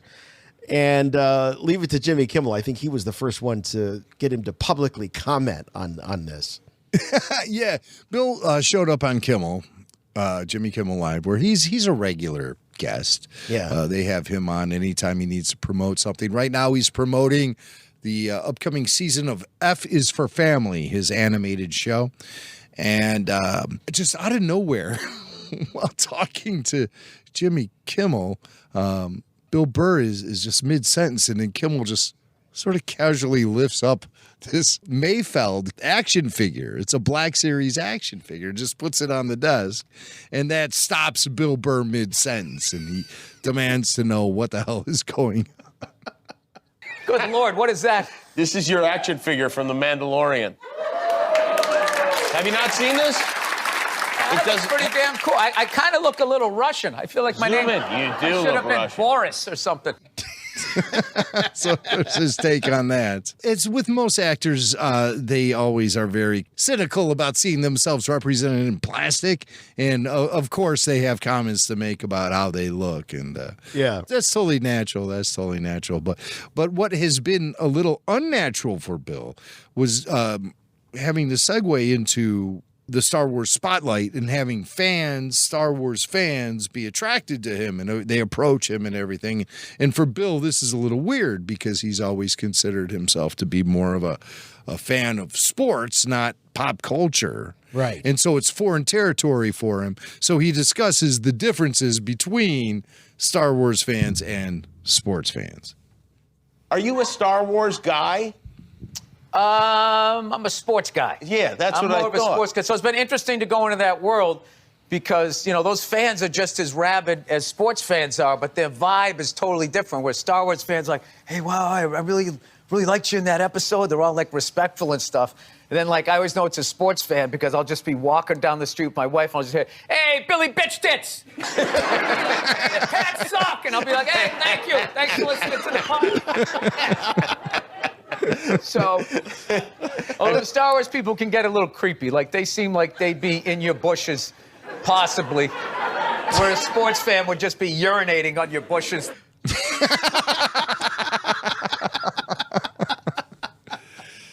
Yep. I love that he acknowledges that the passion is, shared equally between the sports fans and the Star Wars fans. We just carry it out a little bit differently.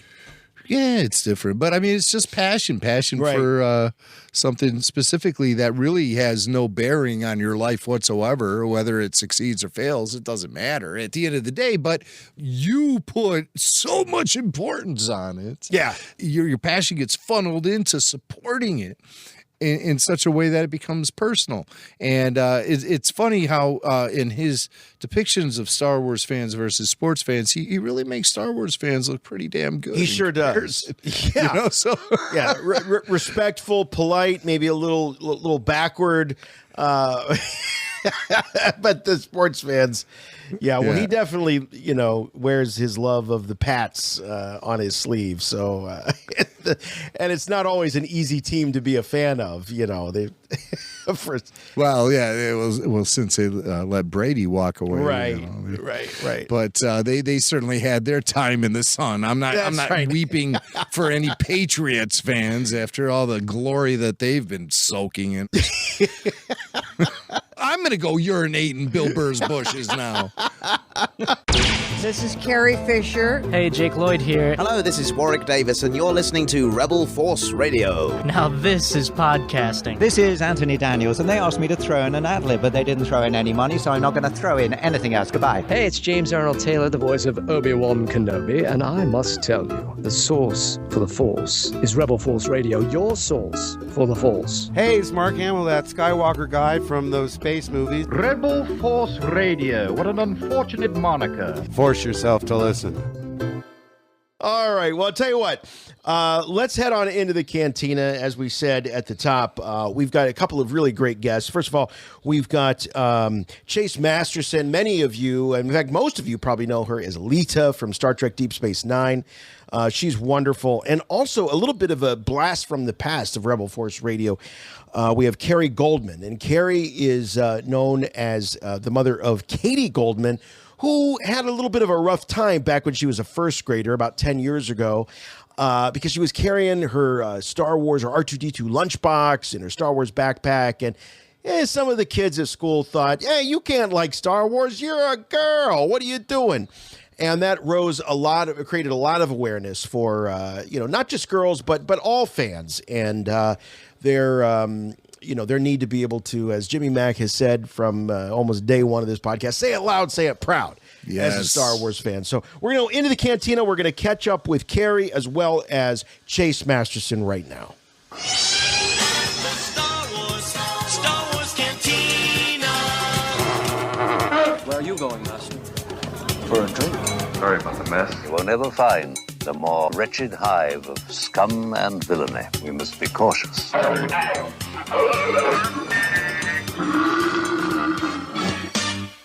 It's a pleasure to have you two ladies join us. Thank Thank you. It's wonderful to be on. We have you guys on here because of popculturehero.org. Obviously, Carrie, you're really legendary amongst fans of pop culture in all of your efforts to fight bullying of kids who just want to express themselves through their passion and fandom. And you learned of that firsthand when it happened to your own daughter. And this led you to such big things to promote awareness in this area.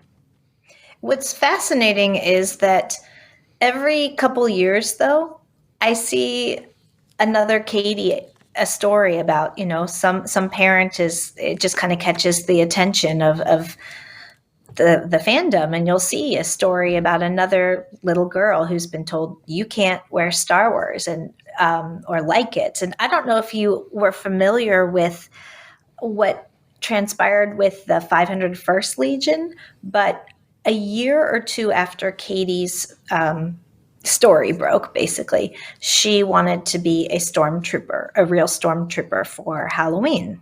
So she, I said, oh, she's looking for a costume. And members of the 501st from all over the world, I mean, literally all over the world, scoured and found parts and components and authentic everything.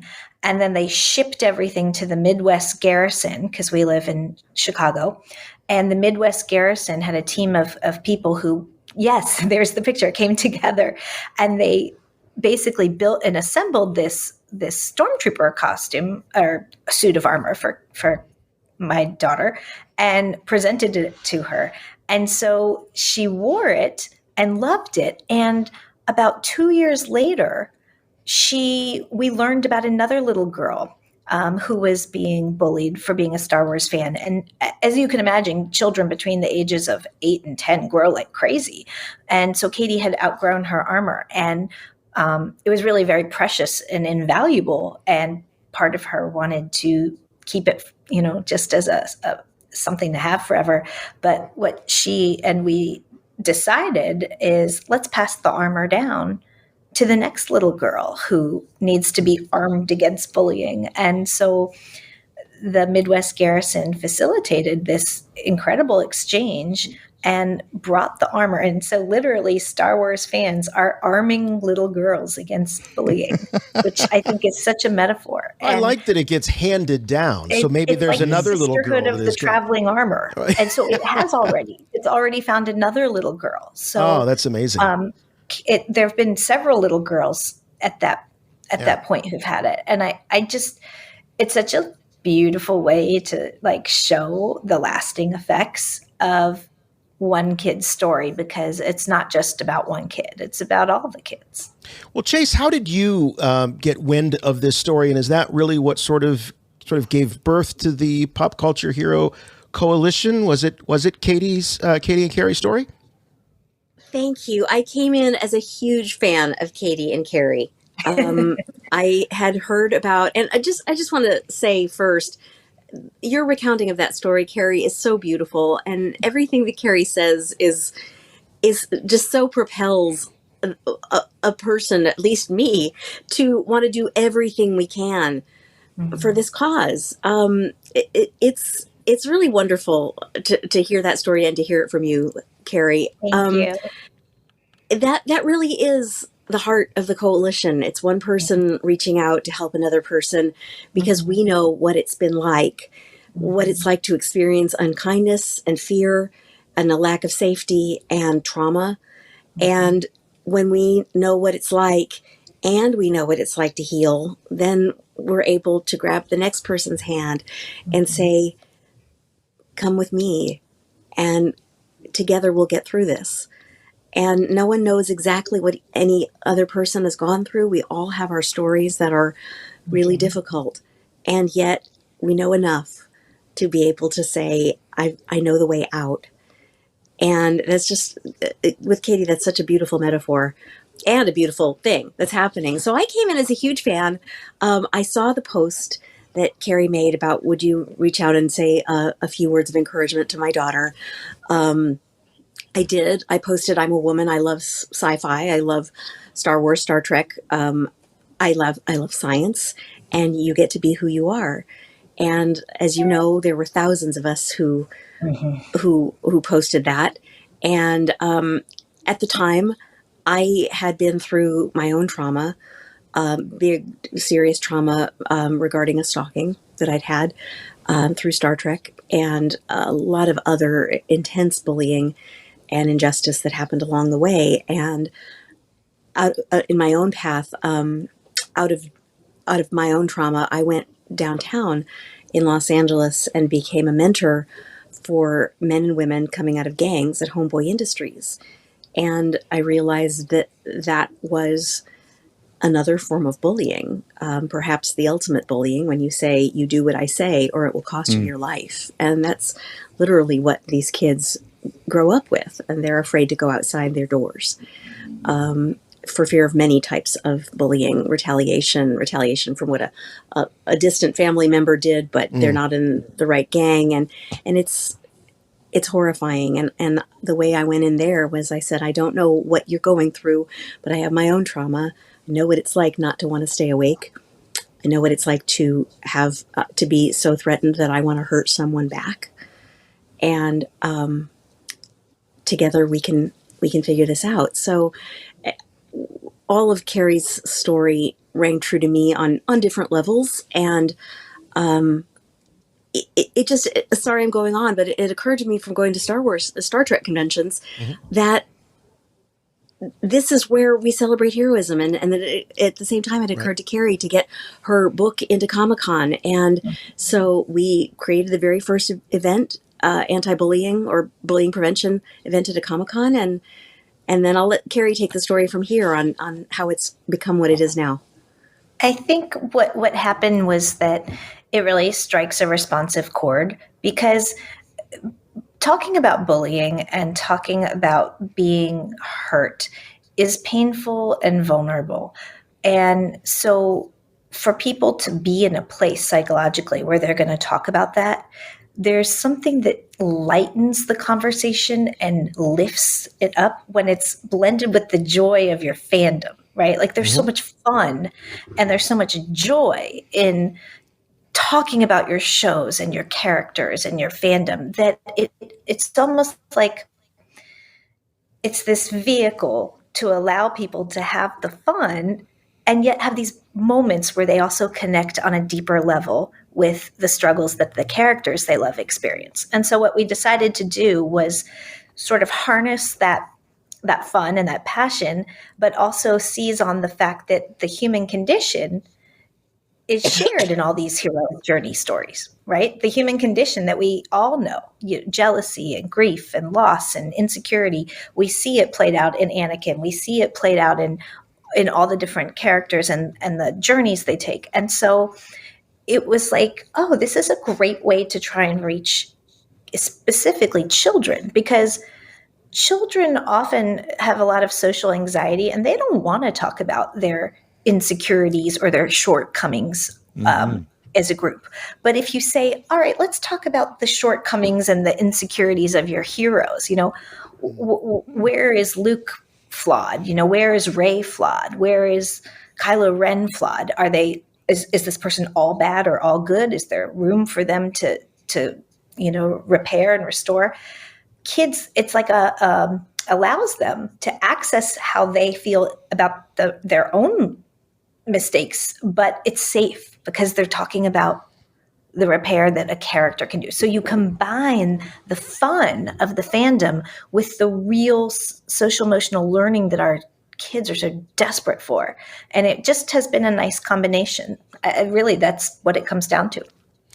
Well, Carrie, as a parent, I have a 9-year-old and a 13-year-old, and they come home from school every day and they have different stories, different little dramas that unfold. And how do you know? Because there is a certain element of letting kids push some boundaries. That's how we learn. That's how we grow. When do you know that it's crossed the line to where it's a problem and it's not just kids being kids? What's your advice to parents? I have a very simple answer for that. Couple components. What you're asking is, what's the difference between normal social conflict and bullying?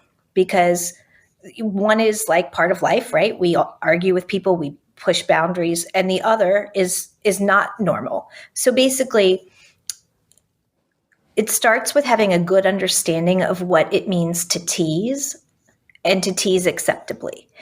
Teasing, the kind that's fun and the kind that we all do, is when the person doing the teasing and the target are both laughing and having fun. So everyone's like, you're mocking someone, you think it's fun, they think it's fun. The problem is, what if the teaser is having fun, but the target is actually feeling embarrassed or scared or upset?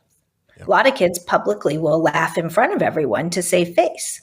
So what we have to say is, do you feel like you could privately later pull that other kid aside and say, hey, I didn't like that? So that's the first question. Are you not afraid of them, right? Are you afraid to even tell them, lay off me? If you are, we're starting to see a power imbalance. So the first question for a kid who comes home and says, hey, I'm upset about what's happening is, if you privately pulled the other kid aside and said something, do you think you could do that, or do you think they'd retaliate? And the second question that we want to ask a kid is, has the person done it again, right? So bullying is a repetitive situation. So let's say someone teases your kid and calls your kid a dork or something, and your kid pulls the other one aside and says, cut it out, I didn't like that. And the other kid says, lighten up, I was just kidding. Here your kid can say, okay, well, kidding means we both think it's funny. Now that you know I didn't think it was funny, if you really were just kidding, you won't do it again. Right. But let's say it happens the next day, and the other kid calls your kid a dork again, and your kid says, give it, stop, I don't like it. And the other kid says, I told you, I was just kidding. Don't be so sensitive. Here's where your child can say, actually, you aren't just kidding. You're trying to be mean on purpose because you already knew I didn't think it was funny. This is how people weaponize vulnerabilities. So we can teach kids to recognize that when someone weaponizes your vulnerability and then uses it and hides behind the just kidding excuse again and again, now we're slipping on that slope towards, okay, is this bullying? Now, it's only considered bullying if the child who's being taunted is also at a less position of power. So, you could have someone who taunts you and makes fun of you every day, but if you're not afraid that they're going to make sure no one sits with you at lunch tomorrow, you're not afraid of that kid, right? Yeah. You could be an 8th grader and there could be a 6th grader who mocks you every day. It's repetitive, it's unwanted, but if you're not worried that 6th grader is going to make sure that everyone ices you out, it's still not bullying. So you kind of need all three. So for you to get worried that something's going on with your kid, it has to be going on more than once. It has to be a power imbalance, and it has to be something they don't want. So like with my daughter, when she, one morning when she was back in 1st grade, she had been every day carrying a Star Wars backpack and her Star Wars water bottle. And a classic sign of someone being bullied is if they change a behavior without a good reason. And there was a morning where she was like, I don't want to bring that stuff anymore. And the reason she didn't want to bring it was, of course, she was being teased. And as we pieced the story together, we found out there were a group of boys who were following her at lunch into her locker and then to recess. And, basically saying, you're not allowed to play with this stuff. You can't play with us. So this was happening repetitively. It was unwanted because when she started to cry, they didn't care. They just kept doing it. And there was a power imbalance because they had the power to make sure she didn't have other friends to play with. And she developed such a sense of fear that she stopped carrying her Star Wars stuff. And that is how bullying happens. You start to fear the place where it's happening. And that's what we heard about, like the rest of the nation and the world 10 years ago. And we were like, hey, we wanted to be and continue to be a platform, a very large platform for Star Wars fans. And we want it to be a safe place for everyone to be a fan. No one should be teased because they like something that maybe other kids don't, or they think that maybe they even do like it. And they say, well, you don't have a right to like it because you don't look like me or whatever. Right. So, yeah. Well, you see that in cosplay too, right? I mean, think about the bullying that can happen in cosplay. If someone says you don't have the right to wear that costume, you have the wrong body type, you have the wrong this, the wrong that. Yeah. That's a good point. That's a good point. And the website is popculturecoalition.org. And popculturehero.org. Oh, I'm sorry. I'm so sorry. That's okay. I have the coalition on my mind. But see, right there, it says Pop Culture Hero Coalition. But yes, Pop Culture. What's that website again? Popculturehero.org. I'm so sorry, guys. Popculturehero.org. And that's where you can get all the information on everything that we've been talking about tonight and what you can do to make a difference. Because that's important. I think we all got to team together. We got to pull it together. And we got to make it so anyone's fandom is open and safe and accepted. And I think growing up, when you display such passion for anything, that makes you a target. That's that right. Instantly, because people will know, they'll recognize that and be like, they'll that's your weakness. weaponize a vulnerability, and a vulnerability is caring, right? So if you care about something, then kids, they find the little thing, anything that makes you different or your passion, and kids are mean. They can weaponize it.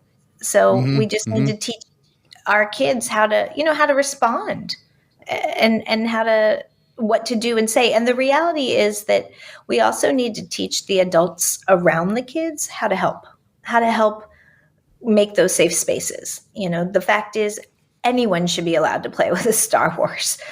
It shouldn't just be for a boy. It shouldn't just be for, a science fan. It should be anybody. Or a Klingon action figure. I don't want to leave Chase out of this. Chase, obviously, you held down the bar there at Quarks. You again, as I say, you are the first Star Trek actor we've ever had on this show. And it's like worlds are colliding or something. This is crazy. Yeah, I got to do I was just saying, it makes me think that we have to do our fingers and do the live long and prosper sign. Oh, I can do it. Both, man. Yeah. All of it. All together. I taught Inclusive. myself. When I was a little kid, I taught myself how to do infinite diversity, infinite combinations. I know my Trek. Pretty much. I mean, know my Trek. That's also the key to what Carrie was saying. I mean, we should all be allowed to love what we love. And there's a lot of gatekeeping and bullying within fandom too. I'll just take the time out to say, when our show went on the air, the Deep Space Nine producers got a lot of flack for having a black captain. And we also, a lot of, we had a lot of fans push back from a female captain with Kate Mulgrew. There's a lot of pushback for, for the black characters in Discovery. Unbelievable. But that was never, ever, ever okay. But the fact that people are doing it now, it's shocking and disheartening. It's hard to imagine because I look at Cisco and Janeway now, and they're legendary characters and everything. Icons. Legendary. Many people consider Captain Sisko one of the most badass of all of the Starfleet captains, and he was, and the stories of Deep Space Nine to be some of the most compelling, and they revolved largely around a black family and a black father, who. A black single father, and the pushback over a female doctor in Doctor Who, and I hear there was pushback over Finn being a lead character, and Amy Tran got pushback, in a shocking way. Kelly Marie Tran. Kelly Marie Tran. Am I put off the show now? Sorry. No, you're Trek. You're banned. You're banned. Of course. You're banned. She's Trek. We understand this. Right. We're cutting you slack. We're cutting you some slack. Don't worry about it. Sorry. Anyway, no, I knew that. It's been a long day. Anyway, it's, we celebrate these stories because we love these concepts, because we love what they tell us. It's not just the big battles or any kind of production value or the epic quality. It's the tiny quality that speaks to our hearts. It's the wisdom. And yet when fans go against that wisdom, it becomes a very, very difficult and unsafe place. And we would think that if there's anywhere that should be safe, it would be our fictional passion and our communities. So I just want to say that Star Wars has experienced that, Star Trek has experienced it, and I hope we can grow to really practice the stories that we love. You know, Chase. Oh, speaking of stories, I saw your TED Talk, and you it was a very compelling 20 minutes on stage, and you revealed something. I assume that you forged this relation through your years on the convention circuit, but you revealed that you were tight with Peter Mayhew. Peter Mayhew, Chewbacca the Wookiee himself, and he was friends of ours here at Rebel Force Radio too. And I just wonder if you have any stories, thoughts, or memories about Peter you'd like to share. I have many stories. The first one would be of my very first convention. It was in Tulsa, and it was I don't know if you guys, any of you know John Harper. He's a really classic convention promoter in Tulsa, and Joe Bob.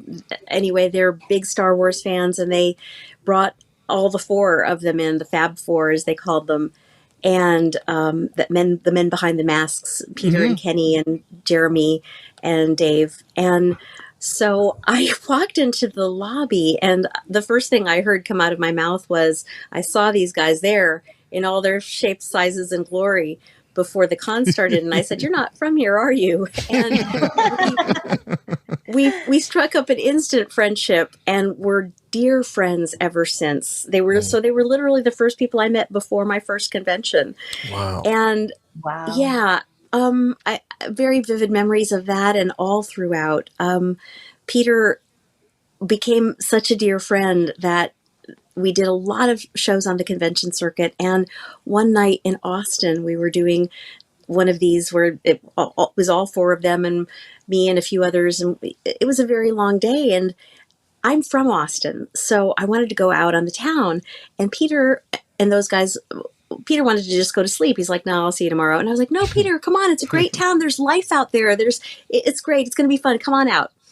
And that's the night he got together with Angie, his wife. Wow. Oh. Holy cow. That's the night. Yeah. So you're not saying you're totally responsible, but you're kind of responsible for the Wookiee finding love.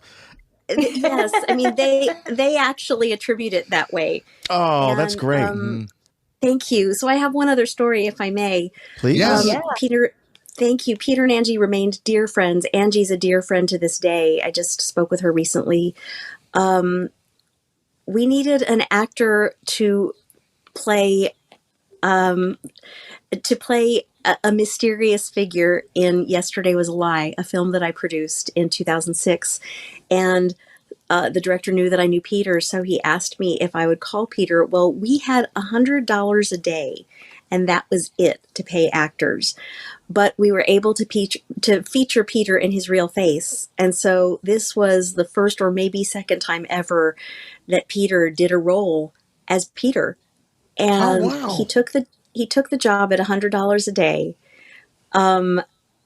They, so completely beautifully sat on set without trailers or anything else, just low budget and hard work. And he was wonderful and sweet the whole time, as was Angie. And it was a hugely lovely bonding experience. Peter was a huge gentleman, a generous professional, wonderful to work with.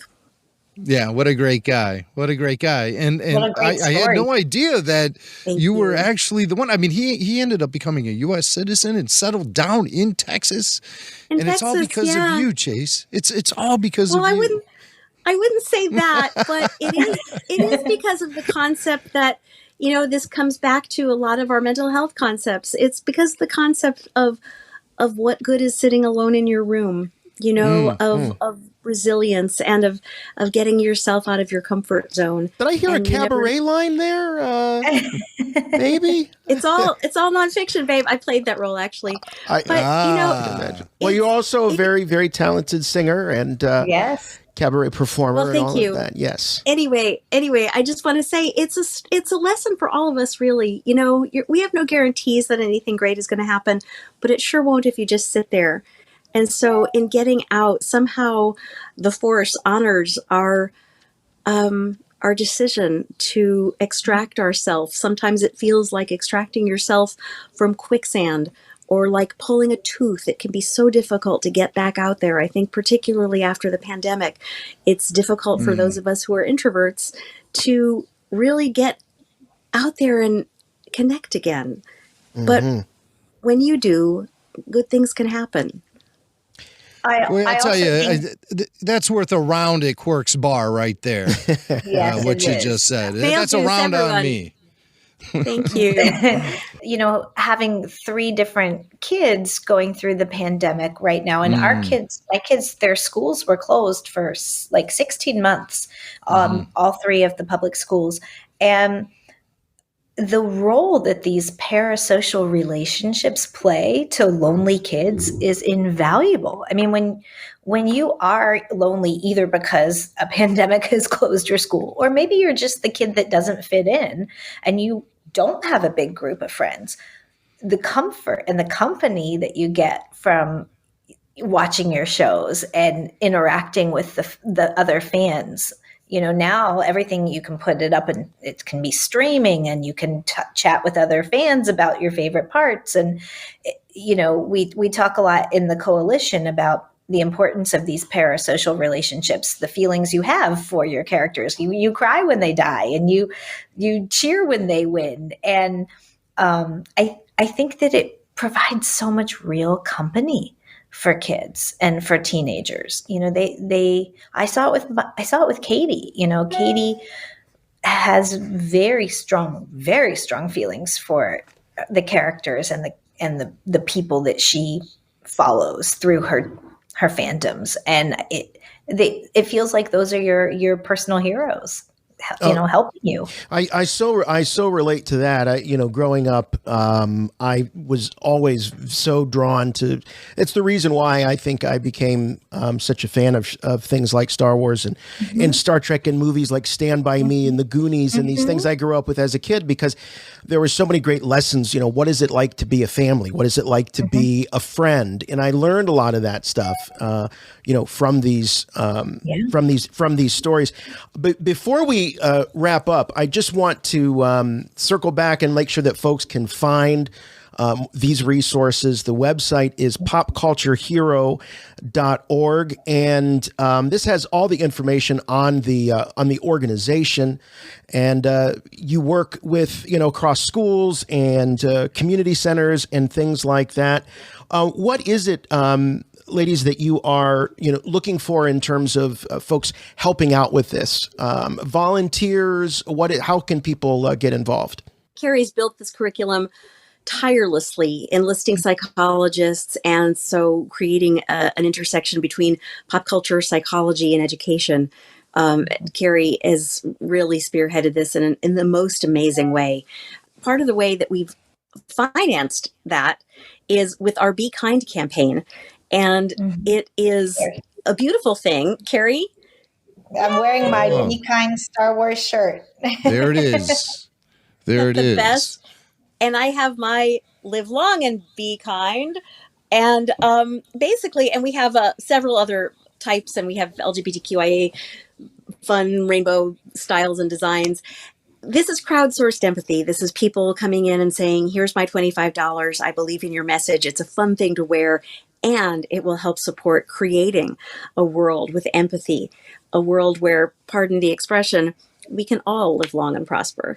A world where... Well played. A world where if you strike me down, I will become more powerful than you can possibly imagine. Wow. Nice. Now you're showing off. There you go. Now you're showing off. But it's great. And I'm so happy because I was very well aware of the Star Trek Be Kind shirts, but I'm so happy to see there's a Star Wars inspired one. Looks like the opening crawl, blazing across your shirt. Exactly it's perfect. what it is. And are those available on the website if folks want to grab those?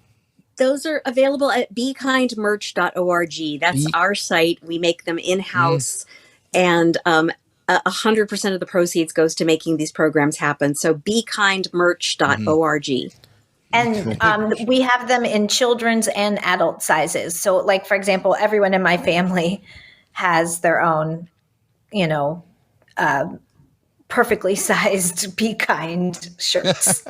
Perfect. Oh, look at this. Now you also got the buttons so you can see all the different Yep. And we have masks. franchises if you represented are in here. a place where, I know, like, for example, where I live, we have to wear masks everywhere we go that's outside. So I do often wear my Be Kind masks, and it makes people smile. Awesome. Perfect. Well, you've certainly made us smile here. Really, really appreciate it. And thank you, Chase, for coming on a Star Wars show.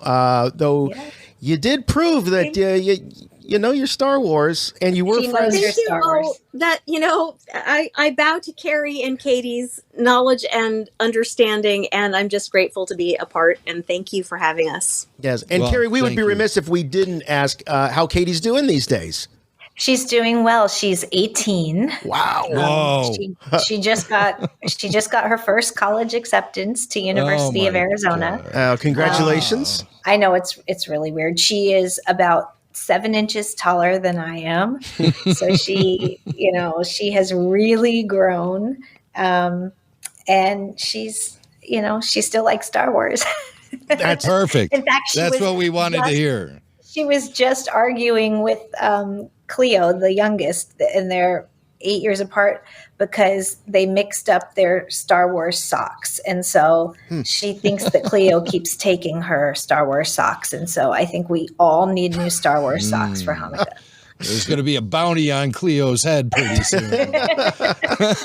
I fear. Well, that's great. Please pass along our love to her, and happy holidays to you both. And may the thank you force so much be with you. May the force be with you, and live long and prosper. Want to make sure all the bases are covered here. If anybody wants to keep up with our work, I forgot to say it's at Superhero IRL on social media, Facebook, Instagram, and Twitter. So at Superhero IRL. Oh, as in real life. Mm-hmm. Love it. Very good. Love it. At Superhero IRL. And I'm looking at it on Instagram right now. So excellent. Lots of ways to keep up with this great organization. Thank you both so very much. And happy holidays to Happy holidays to you. Holidays. Great Take stuff. care. Thank you. All right. You too. Bye-bye. Bye. Bye. Bye. Chewie, get us out of here! Oh, it's going to wrap things up for us here this week on Rebel Force Radio. Huge shout out and thank you to our patrons over at Patreon. Don't forget, if you would like to hang out with us on Patreon and watch the show that you're listening to right now, you got to join the All Access tier. But it's great because you get weekly full show video. Also available at the various tiers are exclusive podcasts like RFR Comlink, RFR Q&A, the Babu Freaks, Clone Wars Declassified Remastered, and the now exclusive home to the Star Wars Oxygen archives.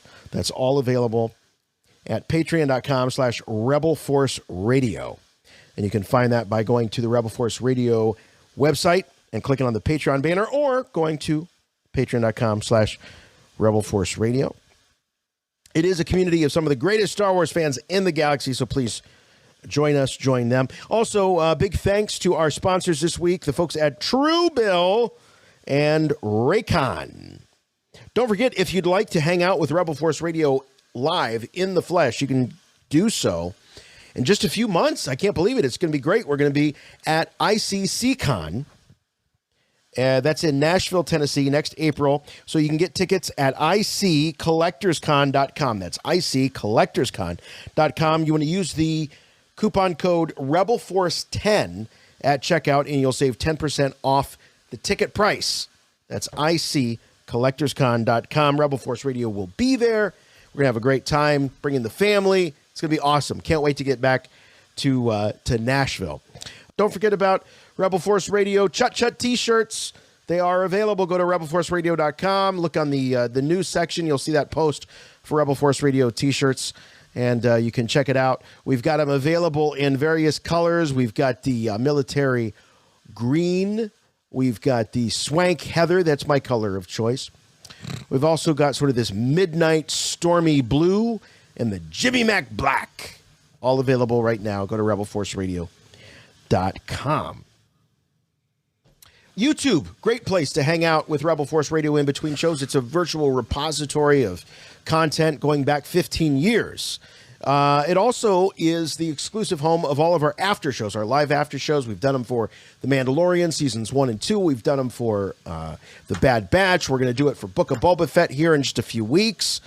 But also classic interviews, parodies, bits, all available at Rebel Force Radio YouTube channel, youtube.com/Rebel Force Radio. It costs you nothing. Just like and subscribe today.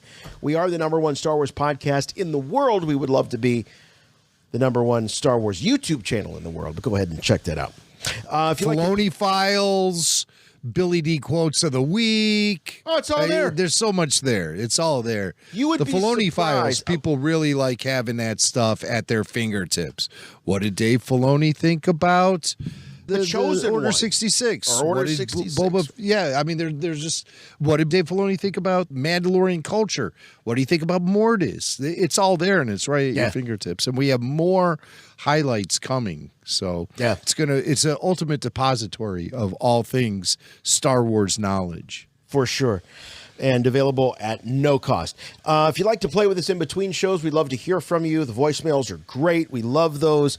24/7, you can leave us that voicemail, 708-3201-RFR. That's 708-320-1737. You can also, if your smartphone allows you to record a voice memo, just email that to show@rebelforceradio.com.